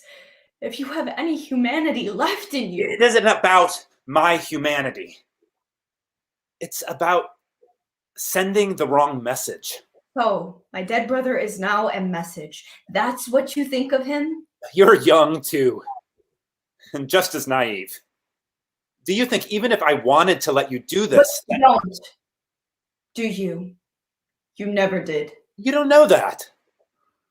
You never gave me a choice. Once you did that interview on television... Hypocrite! To hide behind my interview and use it as an excuse to not do something you said you were never going to do anyway. There's a larger context here. I can't let my personal feelings dictate how I act. Do you really think that even if you brought your brother here, you could do it quietly without anybody noticing? His presence alone... How come other prisoners were brought in for trials, but I can't bring in my dead brother to be buried? Their trials clearly laid out their crimes. Your brother can't stand trial now. If he can't be convicted, it's easy to portray him as a martyr. Unbelievable. Alive, he might have come in, but dead, he can't. His body would incite a highly charged reaction from both sides. The only question is, which side are you on? Your actions have upset a lot of people. Other than you? I represent them. And who represents us? I do. But do I have to remind you again that your brother chose to go against you as well? He didn't have your best interests when he left. You don't know anything about him. I know what he said and did. There's always a context, and you have no idea what we've been through. I know about your father's death. You mean his murder? Then you also know that we never received any justice for that. Your police? Our police? They've never been ours. They dragged their feet and then said that they couldn't find the murderers. Investigations don't always turn out the way we like. Particularly for people like us. You are determined to make this a racial issue. You weren't there. You didn't see how the police questioned us, my family, during the worst time. They tried to make it look like it was our fault, that our father provoked the fight. I read the case. There was a witness who said he was aggressive and insulting. The same witness who had so many so-called eyewitness details, but couldn't provide not a single clue to the identity of the killers. My father was a frail old man. They were 3 able-bodied killers, and we watched our father die in the hospital. My brother watched his youth drip away from him. He was young and frightened and angry. That's no excuse. No, it isn't. But it happened. He became radicalized. He felt that there was no justice or favor for us in our home country. And these murderous people, ISIS, are very clear at exploiting young, disenfranchised people. How many times must I say that I don't condone what he did? But he paid for it with his life. All I want to do is bury my brother in his native country, here, so we can visit the grave. Don't you people cremate your dead? No. We people are Muslims, not Hindus. There's actually a difference if you care to find out. We bury, they cremate. We bury just like you people. Actually, plenty of you people also cremate your dead. You still haven't told me why you went public. We could have handled this quietly. That was never an option. I didn't make it public. As soon as he escaped from ISIS, he tried to get back, but he was denied entry. You now say he was being vetted? But his case went public immediately. Even the president weighed in. And once that happened, he knew he was a marked man. And that's probably why he tried to disappear without even a passport. But somehow, ISIS got wind of where he was and found a way to kill him. Which I think is exactly what the State Department wanted. Which is why details about his possible location became public. He was left hanging until he was murdered. You don't know that. Look at the facts and tell me that someone in our government didn't engineer it. Oh, more conspiracy theories. Think about it for a minute. The president didn't want him coming home. You mean despite the fact that he allowed other captured prisoners to return? That's different. Because they were treated as enemy combatants. My brother went there after ISIS was mostly destroyed. There wasn't an army to fight for. All he did was publish some online propaganda. Hard to convict someone on that alone, particularly when so many American citizens do it every day. Besides, in such a trial, who knows what could emerge? How our father was murdered? How the police blamed him? How his killers were not found because there was no real effort made to find them? How, as a victim of American xenophobia and racism, my brother was vulnerable to being radicalized? That's a far-fetched theory. The trial would have been embarrassing because my brother could have become a symbol for the resistance against the president and his xenophobia, particularly against Muslims. He isn't against all Muslims, only radicalized ones, which is what your brother was. How can you deny it? I never denied it. I've admitted it to you. But by continuously bringing it up, you're refocusing the attention to the same narrow point and clouding the other issues. What other issues are more important than that? Due process.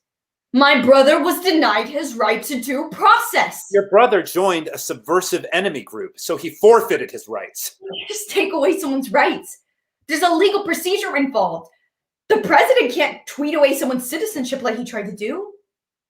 In fact, a natural-born citizen can't have his citizenship revoked at all, except in rare circumstances and only through complex legal procedures. You're a high government official and you don't know that. Or you choose to ignore that. For the last time, your brother wasn't actually denied entry. He was merely delayed while his status was being investigated. By Jordanian authorities. The president has no qualms about forcing foreign governments to deny entry to our citizen.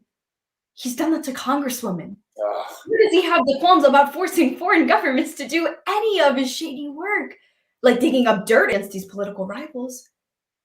I wonder what favors were promised and why was my brother's passport confiscated. It was just held while his case was being considered and investigated. I wonder what he was worth in the political marketplace where this president barters with American lives and tax dollars. But you don't seem to know much, do you? When it suits you to be blithely ignorant, you're a disgrace to your office. My oath doesn't expect me to condone traitors. Nor does it expect me to endanger the security of the state. Quite the opposite. I can almost understand the reluctance to let people like my brother back into the country because they may have been radicalized and might pose a danger. But if we are a country of law and order, and it's a big if these days, there should have been a process to deal with his case. Leaving him vulnerable and essentially stateless was a death sentence. However, I'm past arguing that. He's dead now, and he's no longer a threat to the state. He could have become a symbol for potential traitors. His presence here, dead or alive, could inspire further discontent and even insurrection. That's rubbish, and you know it. It's a fanciful theory created solely to deny my request. One simple burial. As a Christian, you ought to know how important a proper burial is for passage into the next life. And yet you would force me to deny my brother that basic right? Your professed Christianity is a sham. Punitive and heartless, particularly amongst evangelicals. Does it not strike you as ironic that extremists in both our religions are so similar? You go on and on about ISIS, but how are they different from the KKK and its agenda, which is being implemented by hundreds of white supremacist groups today? This is hardly the time or place to get into a theological discussion. Why not? That's the whole issue here, isn't it? Without the religious right, we wouldn't have this problem. Without Muslim fanatics and your brother's actions, we wouldn't have this problem. Try not to deflect attention from the heart of this matter. And should I warn you that you're skirting dangerously close to being a traitor yourself? What? Don't think we don't know who you're in touch with. What, shall we say, unsavory groups looking to use this issue to further their opposition to our president? Do you deny it? Your reaction tells me all I need to know. I was only going to say that you're the paranoid one now. I may or may not have been in contact with people who are not enemies of the state. But they are good American citizens who are opposed to this president. They are part of a resistance against him, and only he and his supporters think of them as enemies. But I'm not surprised that you think anyone who opposes this president and you are traitors. That's because you don't believe in democracy or the Constitution. You're not as clever as you think. You really should stay away from my son. Did you think he would condone your actions? I don't believe you. Now, how stupid do you think my family is? I don't doubt how cunning you are. But Hayden isn't you. He's my son. He'll never betray me. You think you're so clever, but you're just a child, out of your depths. You should leave the politics to the grown-ups. I don't care how devious you may be, but there's nothing you can do to stop me. You're being foolish and reckless. This meeting was a mistake. I tried to tell Hayden. I did this for him. And for his sake, not yours, let me warn you not to proceed with this. My hands are tied. You cannot and should not take on the power of the state. Nor should you flout the laws of the state. The laws of God supersede your edicts.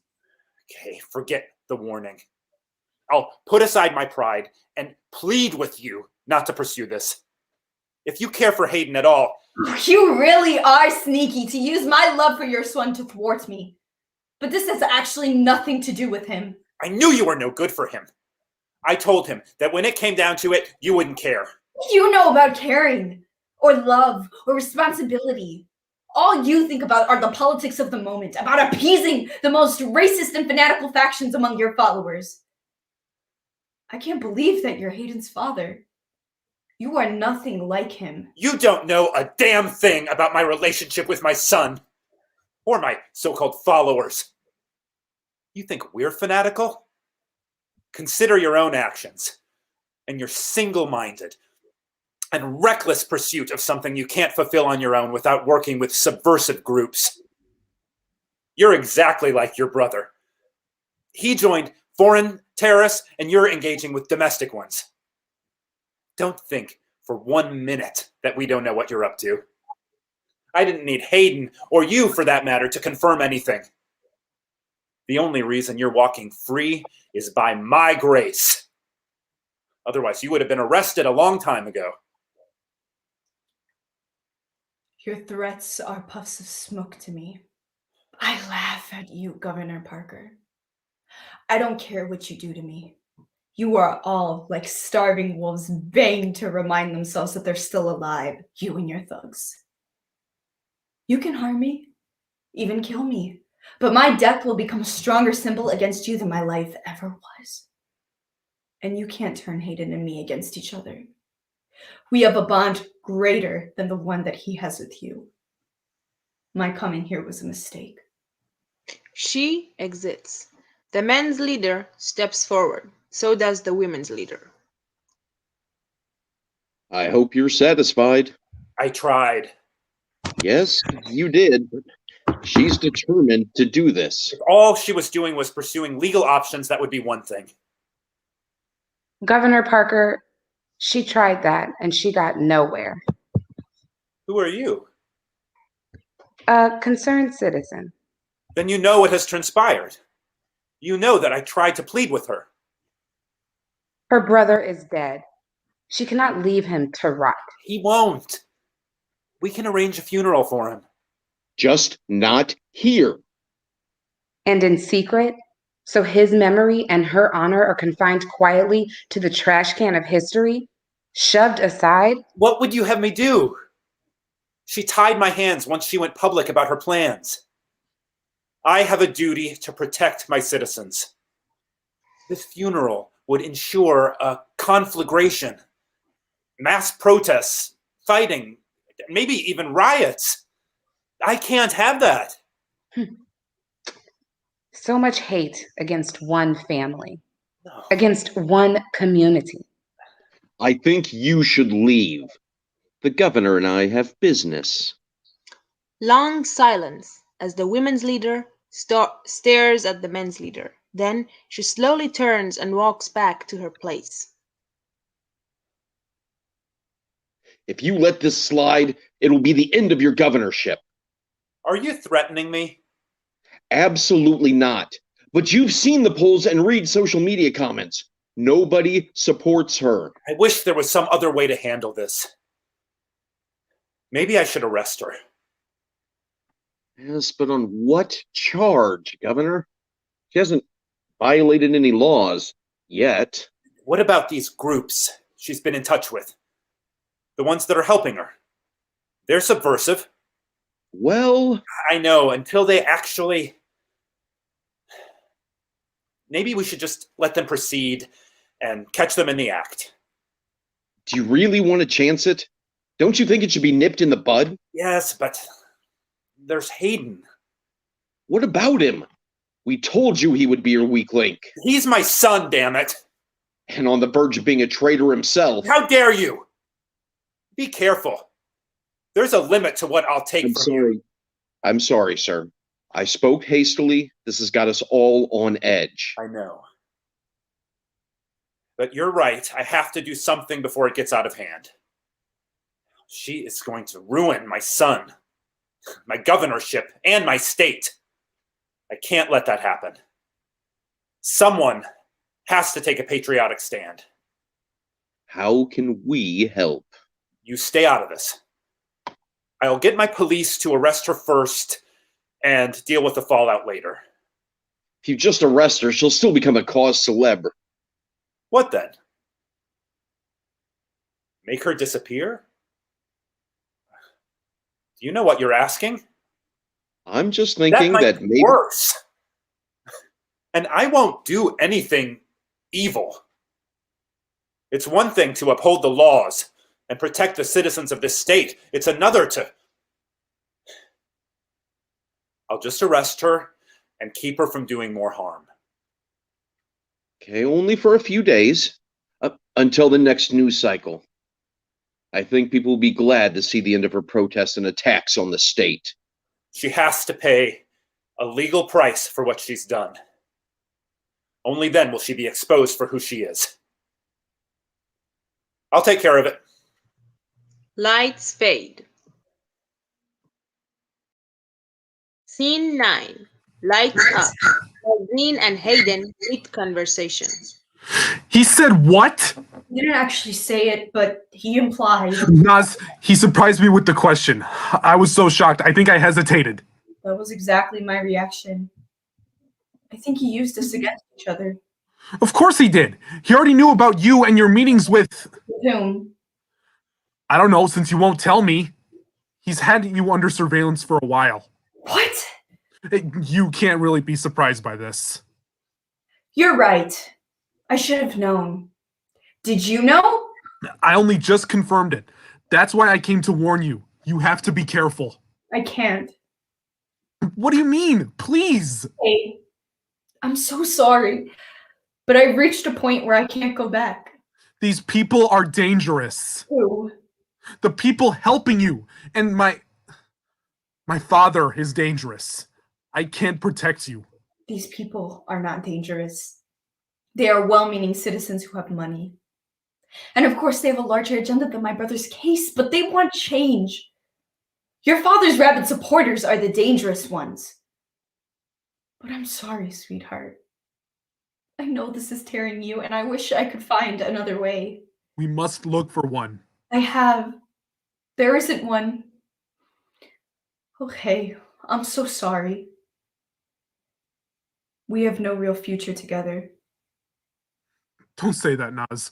Please don't say that. Your father would never let us be together. We could never marry. My father doesn't control my life. He controls mine. As long as I'm committed to this path. You don't have to be. Yes, I do. It's my destiny. It's become the most important thing to me. Even more important than me? Us? Please, Hayden. Don't make me choose. And I guess I know the answer.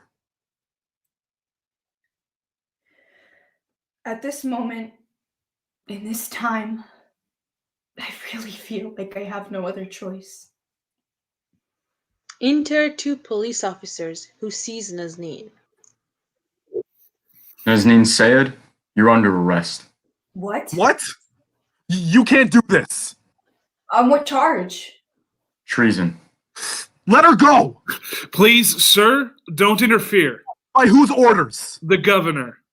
I'm his son, and I'm ordering you to let her go. I'm sorry, sir. You don't have the authority. Let's go. Ma'am, if you resist, we'll be forced to handcuff you. We don't want to do that, so please come quietly. Hey! I'll go with you. I'm coming too. They exit. Lights fade. Scene 10. Lights up. Enter Nazneen with the officers and Hayden. Enter Governor Parker. Dad, what's going on? Hayden, stay out of this. I'm not going to. Either you stop this charade right now, Or what, Hayden? I think you need to shut up and listen, or I'll have you arrested and removed from here. Huh, that's nice. You're gonna arrest your own son? On what charge? Obstruction of justice. This is your idea of justice? Don't make me laugh. Hey, don't worry. Let's just see what this is all about. Now, I have already tried to reason with you. Bill can't say her name. I've already tried to reason with you. You call this Let reasoning? me finish. Please.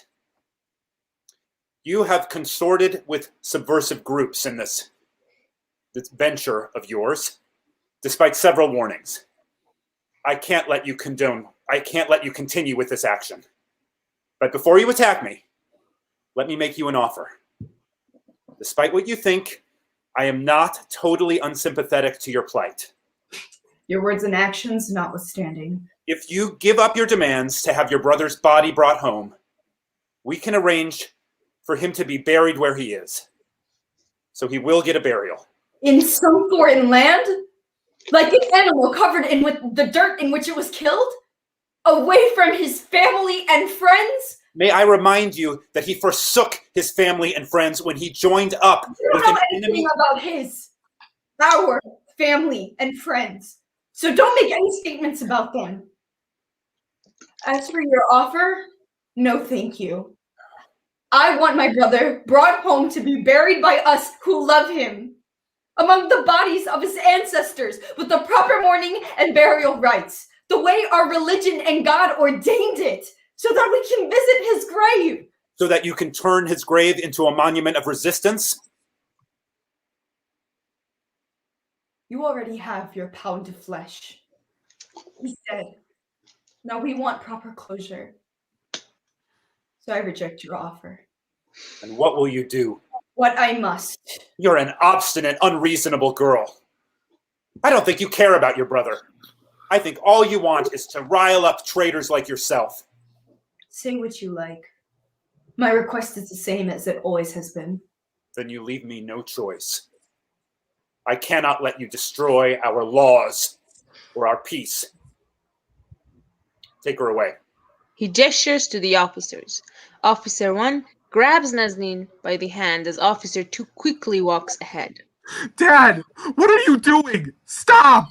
Hayden, don't! Hayden grapples with the officer. You are a despicable person, even your son! Nazneen breaks free and moves towards Parker.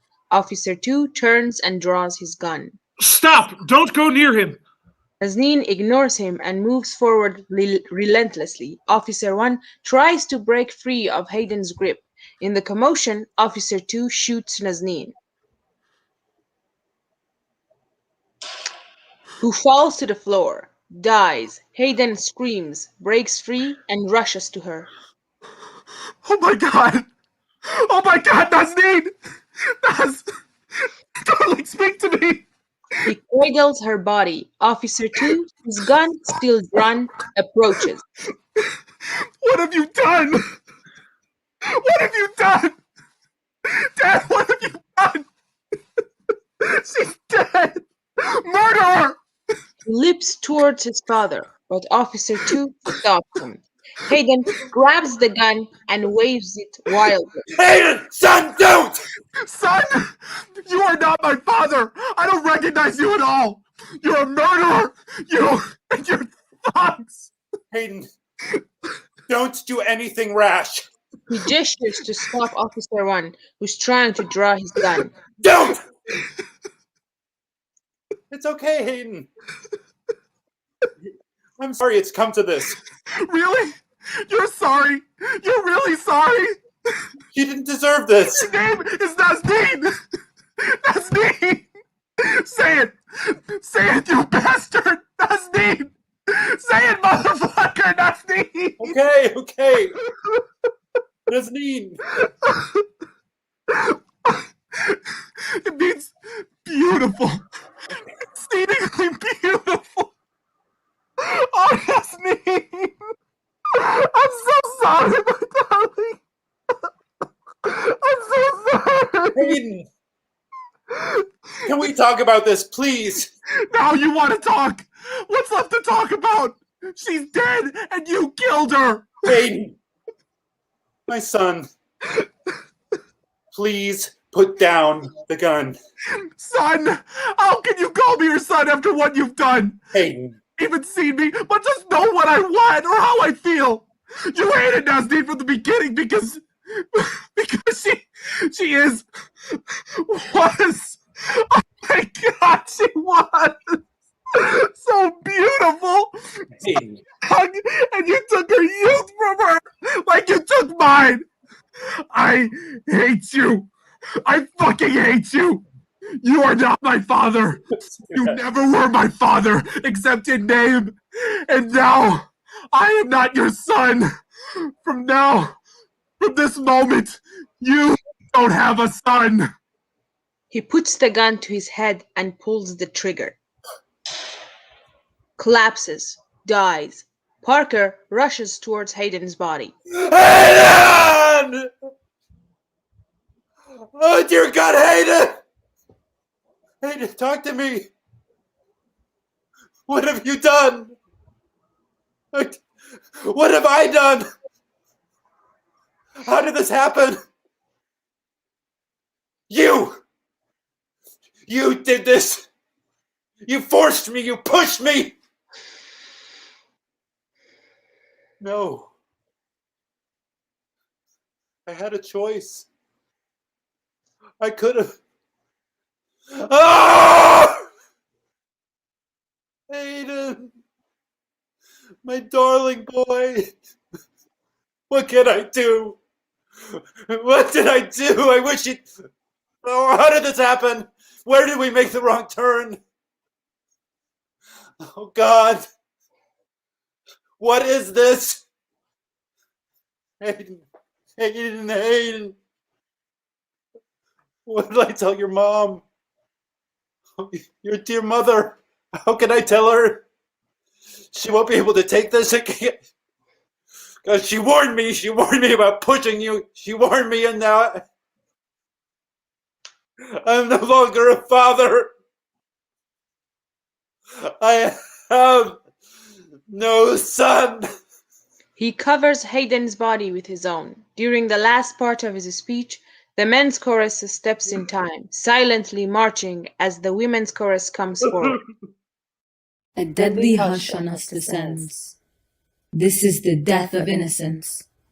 We do not know what this portends. We have no wisdom to dispense. Evil gloats across this land, blowing the holy incense from everywhere like grains of sand. The gods retreat to silence.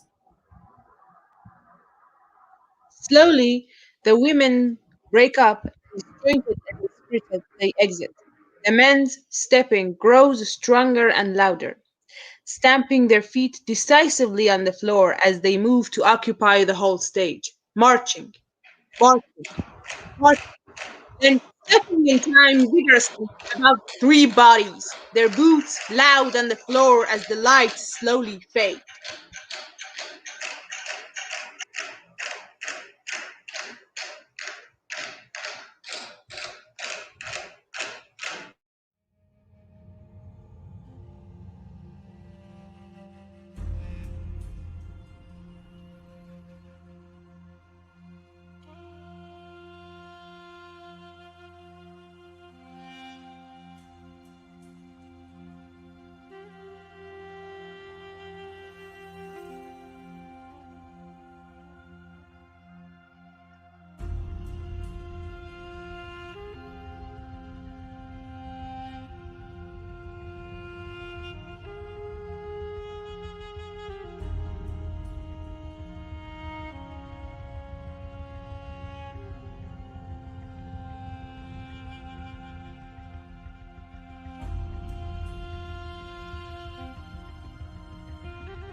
Hello everyone, we're going to get set up for the talkback, so give us just 1 second and we will have everyone on.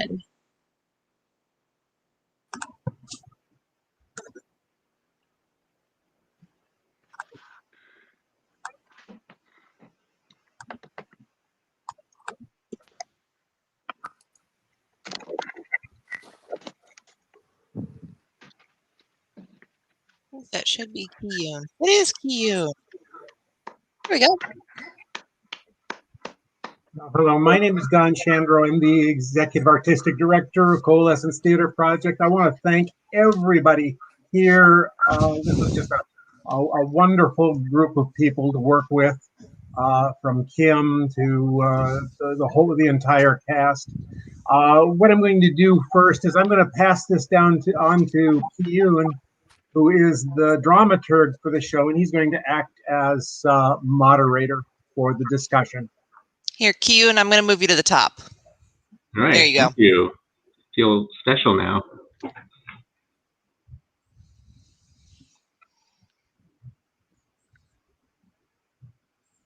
Was that it? Did you just pass me the baton, Don? Yeah, the baton is yours. All right. Well, I figured that we should probably start with introductions. So should we just go? So all the squares should be the same all the squares are the same for everyone. Yes. All right. Well, let's go from left to right from the top row then. So Paul, could you start us off? Sure. My name is Paul Christopher. I am the director of Requiem for a Brother. Hi, everyone. I'm Ki-Yoon Nam. I'm the dramaturg for Requiem for a Brother. I wrote this thing. I'm Kim Pereira. I wrote this thing. I'm Robert Quinlan. I played Governor Parker. My name is Rachel Hetrick. I am the screen manager, the audio editor, and I'm the associate executive director of Coalescence Theater Project. Hi, my name is Shamsad Hamza, and I play Basima. I also read the stage directions, the second half of the play, and I'm also in the women's course.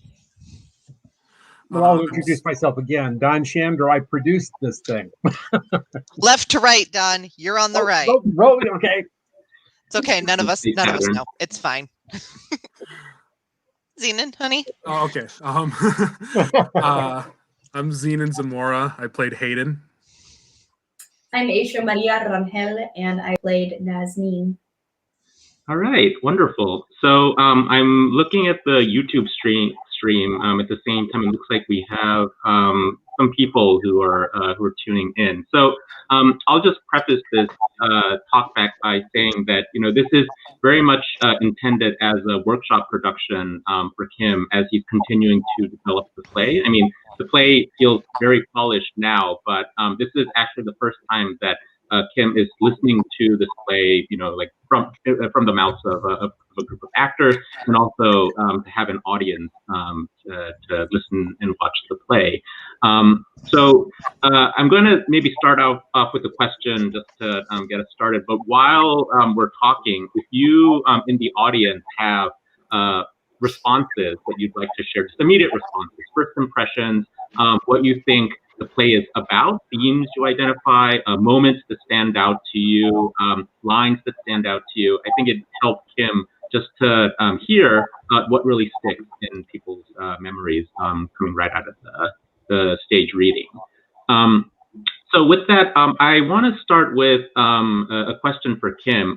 So I wasn't here for the talkback last night, so forgive me if this is something that you covered yesterday. But as I was watching tonight's performance, I was thinking back to the conversation that Nazneen and Basima had about Nazneen's religious belief, like whether she actually believes that not bringing the brother's body home is some kind of religious transgression, in addition to the kind of political transgression that those in power are committing. And I want to maybe use that scene to ask you a little bit about what you see as the religious and spiritual context that are surrounding this play. Obviously, for the ancient Greeks, that religious and context was very important, but I think it becomes interesting when you reset the play in a modern setting where the kind of like the material politics seem to take over, right? The conflict. You're asking me, right? Yeah. Yeah, I think I don't think we lose that sense of the religiosity or the religious rights in RITES. I think what happens very often, even as the politics take over, we tend to cluster back into the things that give us comfort and give us succor, and religion is one of those things. And I'm not talking about extremist religion. I'm just talking about people who are ordinary religious people who go to the church or the mosque or the temple on a regular basis and seek in their community comfort.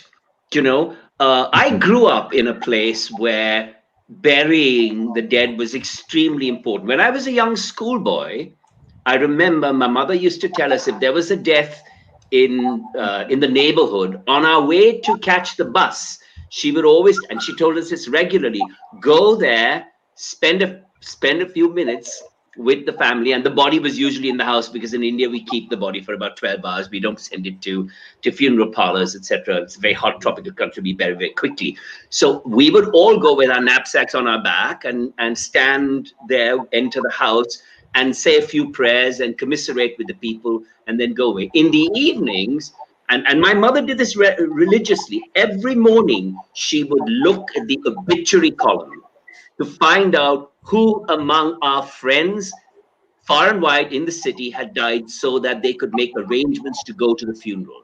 We always gathered at the funeral, and the funeral was usually, it went from the house to the church, and from there to the cemetery, and we all went to the cemetery. So I grew up with dead bodies, in a sense, you know what I mean? And I think there's something about that that never goes away. I think it's very important, and that's why I think, yes, I think Nazneen is right. She wants to bring the body home for burial. I think she believes in this.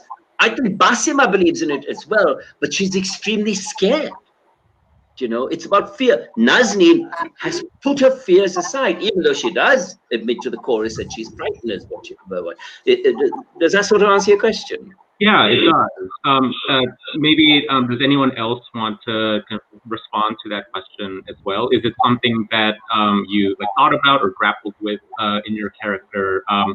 When when we talk about this dead body being the center of the conflict, is the kind of religious and spiritual aspects of what it means to bring the body home for proper burial, is that also part of the conflict to you? Who are you asking? Anyone, okay, actor. Yeah.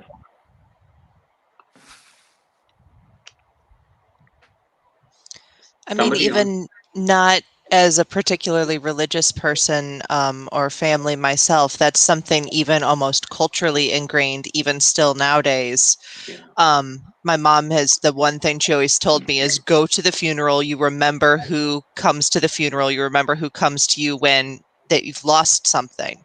And so it's almost gone from, like in the Greeks, it was both a cultural expectation and a religious one. It was so ingrained with each other. We've really kept that ingrained in our culture as well.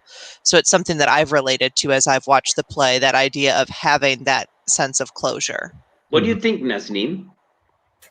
I mean, yeah, I come from a very religious background, and so burying the dead is definitely an important thing. And I can understand what Nazneen comes from, like saying closure and stuff. Like, as someone who has a family that lives internationally, like you know, when I have relatives that pass that are in Mexico or in the Middle East. There is that sense of culture, and there's so much tension in the family because it's so important to have that space and that time to grieve, to have that space. And like, I can understand where Nancy's coming from. If they don't do this now, it's a burden that's going to be carried with them for the rest of their lives. And so I agree with the cultural aspect in both the cultural and religious aspect, but just the closure is so important. I think that's a wonderful point. I mean, because the status of the body becomes a political issue so quickly, it doesn't give Nazneen space to grieve, right? There's no room in the play for her to just take a breath and really work through, right, what it means that her brother is dead. Like she has to fight, right, immediately. Right? Mm-hmm. And I took that from the Greek, yeah. Mm-hmm. Paul, did you want to say something? Yeah, on that point, the idea of closure, closure for other people, but also one of the things the questions that kept going through my brain as we were working on this was the idea of when a person dies, do their sins die with them? I mean, like, what Nazneen's whole point is, it doesn't matter what Nabil did. He's dead. This is for her and the family to grieve, and as we said, and to get this spiritual sense of closure and so forth. So the idea of, I think like Rachel said, this is all very culturally ingrained, right? We see it all the time. When someone dies, we instantly start talking about how great they were, regardless of how we felt about them while they were alive, right? Yeah, you hear "Don't speak ill of the dead." Right, don't speak ill of the dead, right? Graveyards are still a place that everybody takes very seriously. And, it doesn't matter what your faith is; you just don't mess with that. Right. And I think that's a huge part of this conflict, is that Nazneen is saying, no, this is what needs to be done, and Parker is saying, well, we can't. And so they're at cross purposes there. Mm-hmm. It's a huge part of it. And I think it's really interesting that listening to the play from Parker's perspective, that as like a kind of a devout Christian, that's also a pretty compelling reason that she's giving to bring the body back, and so as he's struggling, I think that religious aspect resonates with him as well. Mm-hmm. This is a thought that just occurred to me. Even though this isn't a issue that Kim deals with in this play, I can't help but also think about how COVID has like caused all of these transgressions, right, in culture and religion of how we tend to the dead. So I think like Nasneen's demand, right, to have that space for grief and to properly bury her brother, I think like has resonance in more ways than one today. Oh yes, my mother-in-law just passed away, and we had yesterday morning, we were on Zoom from different parts of the world for the mass that was held in Connecticut, and she died in India, and there were people from all over. So yes, everything is so many things are being renegotiated in this time. Mm-hmm. So we have our first question down in the chat. Looks like Rachel brought it up for us. So I'll just read the question for everyone. First, thank you. 2 questions for Kim. Why did you wish to retell this story? And how did you decide to combine heightened and contemporary language? Was there a specific translation of Antigone that you used? Okay. Hi, Lisa. Thanks for coming. Thanks for the question. So here's what it was. I don't know whether you remember this, Q, but I came to you and I said, I want to do a research project on Antigone. Yep. I was very interested in how Antigone had figured. I discovered that it has been done everywhere, from generation to generation to generation, you know? And while I was doing that, I discovered that there were 2 women, Lisa. One was Hoda Mutana. She was in her late teens, and she left Alabama and went to join ISIS, and she tried to come back, and Pompeo rejected her citizenship, revoked her citizenship. And her case, I think it's still being considered, or was until a short while ago, because the question hinged on whether she was a citizen or not, because they can't just revoke someone's citizenship. But they were arguing that she was not a citizenship, even though her passport had been renewed twice. You know, so they were trying to figure out when she was born, or they were lying about it. The second one was a woman called Shamima Begum, who is a British citizen and who left and joined ISIS. And I think it's easier in Britain to revoke citizenship, so they did that to her. So while I was thinking about this, I thought, I don't know where the idea came from, it just came. And I said, what would happen if they were trying to bring a body home? And that's when it all started. Now, contemporary and heightened language. I only used heightened language if you want to even call it that, but in many ways, in the choruses, and the chorus even is verse, but it's in contemporary verse, if you know what I mean. And so I tried to keep that as well. Although I did use rhymes, etc. I tried to create a different kind of poetic language for the men and for the women, and I'm going to go back and look at it. There was no specific translation I used because the entire story came out of my head, Lisa. I just kept the idea of Antigone. I was in Antigone years ago in the Anhui version, and I went back and reread it and glanced through the Sophoclean version just to get the chronology more or less correct and the characters. But other than that was all. I didn't follow any particular translation at all, if that answers your question. Thanks for it. Maybe as a follow-up question, some of the actors can talk about how they handled the kind of balance between the more contemporary language and the heightened language that evokes Greek tragedy.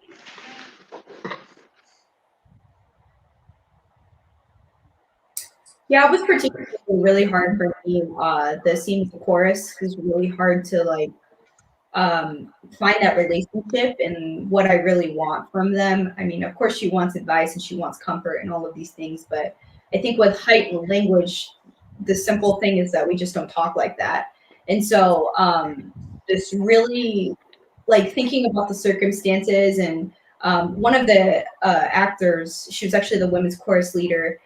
This flicked a switch for me, and I was immediately able to find a comfortable space to use that high text. But she said, well, what if these chorus members are like your ancestors? And I was like, oh, okay, that's something I can connect with, you know? So I think that was the biggest challenge for me. But aside from that, I mean, Nazneen doesn't really have, she's in such a panic state. I don't even think she has the time to be so poetic about what she's saying. It's just rolling out, you know? So.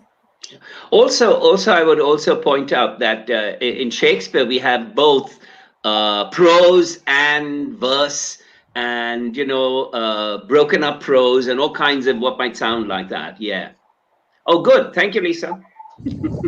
Yeah, and from the Parker chorus scenes, I enjoyed playing those because it was kind of like moments where he could wrestle with his conscience, and I think that was a really interesting, like, heightened state to be in before a more naturalist. I mean, it's not really naturalism. It's it's theatrical language all throughout, but before a one-on-one scene, it was interesting to kind of go into this heightened state to kind of wrestle with all of those ethical issues. Right. I think that's the really interesting thing of bringing this convention of the Greek chorus into a modern setting. There are different ways of interpreting who these chorus leaders are and how they relate to these main characters. And we had discussions about that. At least they had discussions. I was watching. There's an operatic quality to the language. It is very musical, and it's very the sense of it to me. And what I found interesting as well is that each of the actors, even in their prose passages, found this. There's a musicality to it, and I was really interested in listening. I said yesterday, and I'll say it again, that I actually, Keon, you weren't here, but there were about 3 moments yesterday during the production when I went, did I write that? I really literally said that. I was listening to the 2 girls, and I was listening to Hayden and Governor Parker, and I went, did I? Oh yeah, I did write that.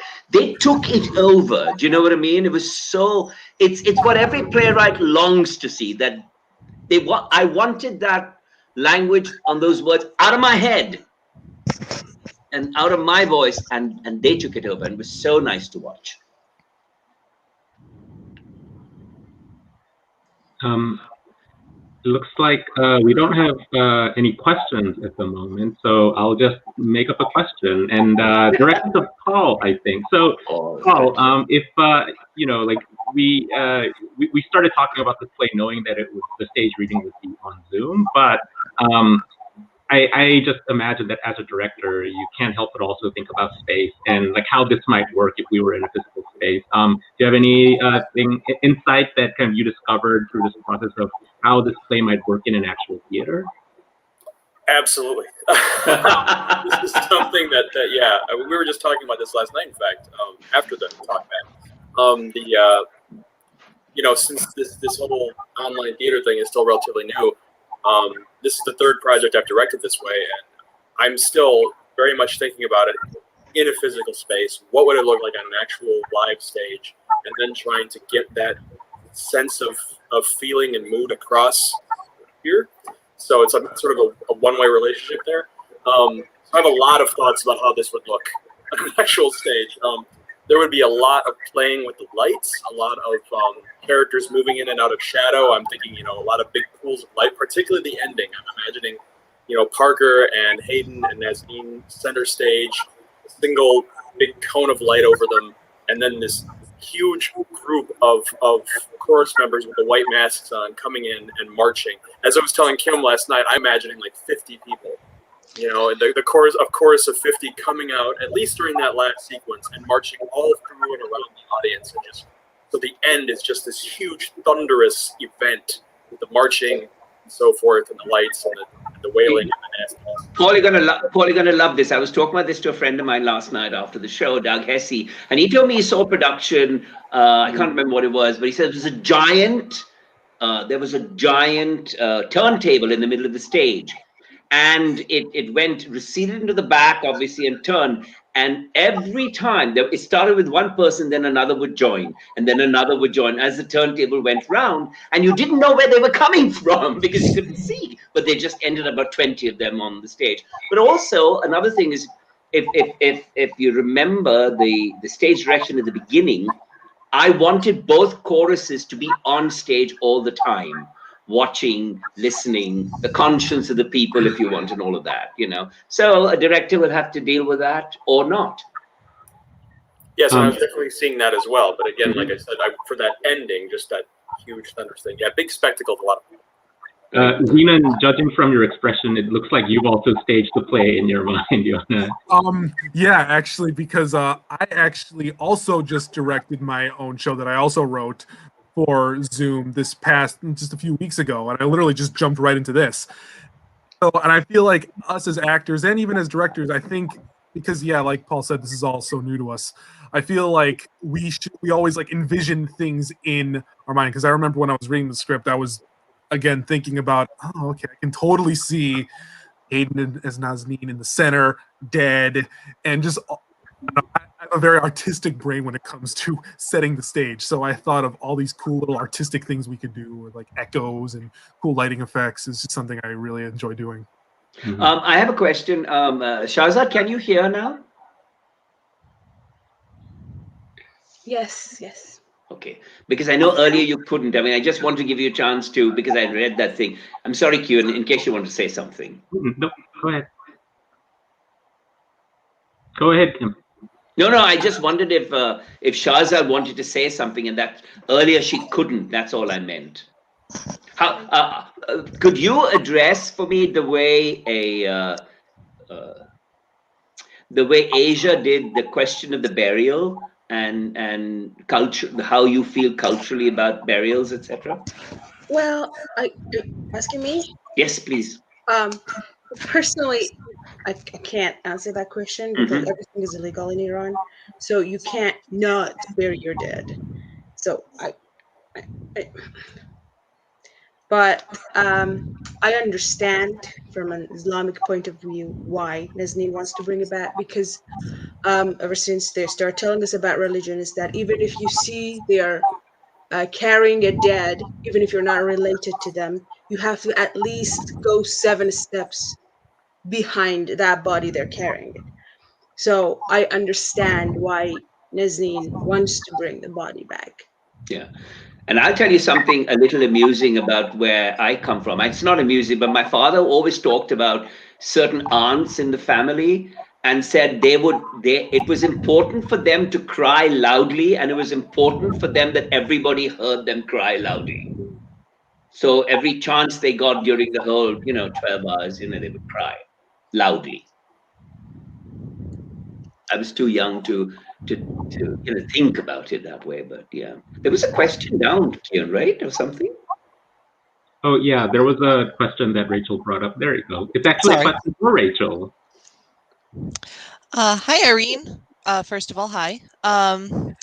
So the question is, how do the challenges of online performances differ from working with panicked, self-absorbed, oh my God, don't let me forget my line in person actors on stage? Which, first of all, we don't work with self-absorbed actors. We work with a lovely group of actors, and I have staged managed Irene before, and I have to say that she's pretty lovely to work with. Even the day I told her to not touch the set because it was still wet during a performance. I've acted with her as well. She's lovely. I love her. Yes. Honestly, it's just different challenges. They're not like more or less. Like for this, obviously, instead of reminding everybody to know where their props are and, not touch each other's stuff, it's trying to make sure I guess it's that I can't actively fix things for everyone else. I have to be able to, each actor has to fix their own. Like yesterday, we were having a heck of a time getting Robert in on sound check. His computer wasn't letting him hear me. So I had to fix that, but I can't just walk over to Robert's computer and fix it. I'm actually in Springfield when most of our actors are in Bloomington. So I can't just, go fix a problem. In Chicago, yes. But I have to be able to talk somebody else through fixing a problem and how to use the technology. But there are definite, I like stage managing on Zoom. First of all, because I'm stage managing from my couch, which is actually kind of nice. I'm enjoying that, but it's totally different. And there's the same amount of things you can't control. Like if a feed goes out, if somebody's mic goes out, you have the same contingency plans. They're just all different. And it's a lesson in learning how to tell somebody else how to fix their own problem rather than knowing how to do it on my end. So I have to be able to tell you how to get in here and move stuff around versus me being able to just walk over and do it. So I feel like you have to have a different set of communication skills to stage manage online. But yeah, none of the actors were panicky, crazy, or anything. It's been a very lovely experience stage managing this show. If I can just jump onto that, I thought one thing that was really interesting, doing this over 2 weeks and then performances. You know, some of us have never met in person. I don't know anybody. And yet, you know, I think, you know, like you do when you're rehearsing with people, I felt like we were able to build chemistry in our scenes. And it was really interesting to feel the relationships evolve over evenings. And it was just very pleasurable to work with all of you in that way. Imagine none of us has met the titular character in this, you know, the Antigone. We've not met her. Are you real, Asia? Are you a real person or just some sort of, you know, what do they call those things? Just a hologram. Hologram. We got you a hologram. CGI. I mean, obviously the relationship between a director and a stage manager is usually a pretty tight thing, and I've never met Paul in real life. He's just a face on my. No, I've never met Paul. I've met you and Don out of this group, and Ki-yoon once. It's all right. I'm not actually real. You're a figment of your cat's imagination, Paul. Actually, what Robert was talking about with us having chemistry, I also think it is very impressive for all of us because Asia joined pretty late, like a day or something right before we started rehearsal. So when we were auditioning, we didn't rehearse with her. We rehearsed with someone different. So I think personally that the fact that we were able to have such a good chemistry with such a little, even smaller time working together, I feel like that's an accomplishment that we should all be proud of. And we'll build a monument to Asia just for that. That's not in the budget, Kim. We don't have that in our budget. So it's 10 p.m. in Bloomington Normal, at least where we are. So maybe we can take this one last question and then wrap up our talk back for tonight. There's one down. There's one right down at the bottom for you, Ki-yoon. Yeah, and it's a question for Kim. What is it like to see your play over Zoom compared to in person? How does it match your original vision, if at all? Okay, so I haven't actually seen this in person at all. This is the first time that's been done as an online reading, but it did match my original vision. Because it would have been different in person because there'd be movement and there'd be direction and there'd be lasers. Did you say, Paul, or light effect, lights, etc. Lasers are also not in the budget, Kim. Yeah, all that sort of thing. But Mickey, the thing is that it focused on the language. And you know what a language, I mean, that's what our Shakespeare class this semester was all about, wasn't it? So it was the language. To me, it's always fascinating. If we can get the language down, we can get all kinds of other things down. Do you know what I mean? Once we start exploring. We don't get it. I found that this teaching a class over Zoom has been tremendous, actually, for me, because I've been able to work with the text more in a way than I would have had in class in all the years I've been teaching, because that's all we had, you know. And so it was very interesting also to see this play and to see the way the actors detached themselves from me in a way. I keep saying that, but they started to possess the language, they started to own it, and they brought their own nuances. And Shahzad has a different way of rolling her sentences and creating her own rhythm than Robert does, and Asia has her own way. And I started to see all these things emerge, and I thought, this is really interesting. You know, it's like jazz, you know. So well done. So pleased. Thank you. I never get a chance to thank you. So I'm just going to thank everybody here for taking my play with such care and generosity, and it makes me, you know, feel so good and humbled by the attention you gave it and the attention you gave all the words, etc. So I do want to thank you for that, all of you. Pleasure. Thank you, Kim, for writing the play and sharing it with all of us. It's been a lovely It's been experience. a wonderful process. I'm glad you liked it. All Thank right. you. Well, And Don, thanks for taking it, and Kiyun and Paul. What can I say? I can't say much. I will say things to you over the next few days as well. As we close out, I would like to thank Kim for bringing the play to us, and really actually Kiyun and Kim for bringing the play to Coalescence. This is really the kind of theater that Coalescence does and should continue to be doing. Kim has been invited to be part of our Playwright Advisory Board for that very reason. So I can bring my next play. Yeah, absolutely, absolutely. And I'm going to thank Paul. Paul, thank you for directing this piece and working so well with the actors. Rachel, what can I say? Rachel is an integral part of Coalescence. She's become an integral part of this particular production. Just go ahead and say she's a goddess. That's what it is. Well, a minor deity. Hey. he has to deal with it. I can call her a goddess and leave. He has to deal with it. There you go. There you go. Anyway, thank you, Rachel. You are a goddess. You are a goddess. And I want to thank the actors. Robert, boy, you were on fire tonight. Thank you. You were. It's been wonderful seeing all of the actors evolve. This mascara was not waterproof, Robert. You were putting it in jeopardy. This is the second play of mine you've done, right, Robert? I might start writing for you more. Please do. It was a wonderful performance. Zena, it was, again, wonderful performance from you as well. Shahzad, you're part of Coalescence now. You know that. Don't get out. She's graduated from ISU. She's got to have a place to be, and so she's going to be here with us. Don,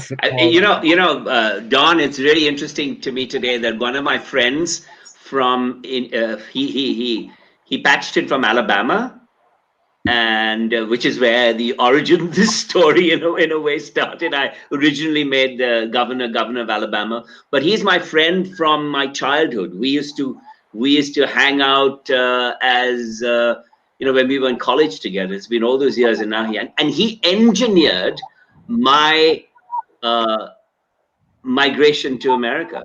He got me all my papers to go to. He was studying in University of Gaines. So I just want to give a shout out to him, because without him, I might not have been here. From the Middle East, he brought me here. So he did everything. His name is Neville Duarte, and he made a comment right at the beginning. And finally, Asia, again, thank you so much for joining the cast. We did have a cast member who had to leave for personal reasons, and so I just asked for help from all of the theaters that I knew in Chicago, and someone from Chicago said, "This is the person that you need to cast." And I looked at your resume. Asia, we're talking about Asia, and they said, "This is the person that you need to cast." And I took a deep breath, looked at her resume, said, "Okay, we're going to use her," and brought her into the rehearsal. And she made me look good. So great work, Asia. Thank you, Asia, for and really. I think I might have another role for you in the next play. Oh, you have really grown this whole production. She didn't say anything. I don't think she wants to be. I'm just listening. Thank you. I know. I'm just teasing. It's been a pleasure working with all of you, honestly. So. Zena, thank you again. Yes. I guess that closes us out. Again, Zena, I can't possibly not give you an A in my class now, right? What was that? What'd you say? We'll negotiate your grade with Kim later, Zenon. Good night, everyone. Thank you. One other person, Kiyun. I want to thank Kiyun too. He's been the dramaturg for the show. It's his notes that you've seen on our Facebook page. He has kind of been the one partner in crime and will continue to be. Absolutely. Oh, yeah. That's a scary thought. And the thing is, actually, all of you are part of the Coalescence family as of today. That's it. You can't get out. So thank you again. Thank you. And the audience, thank you for coming. Thank you again. And we'll see you at the next shows. Look for information on our Facebook page. Also look for information on our new website, which will be up this next week. Thank you. Thank you. Thank you.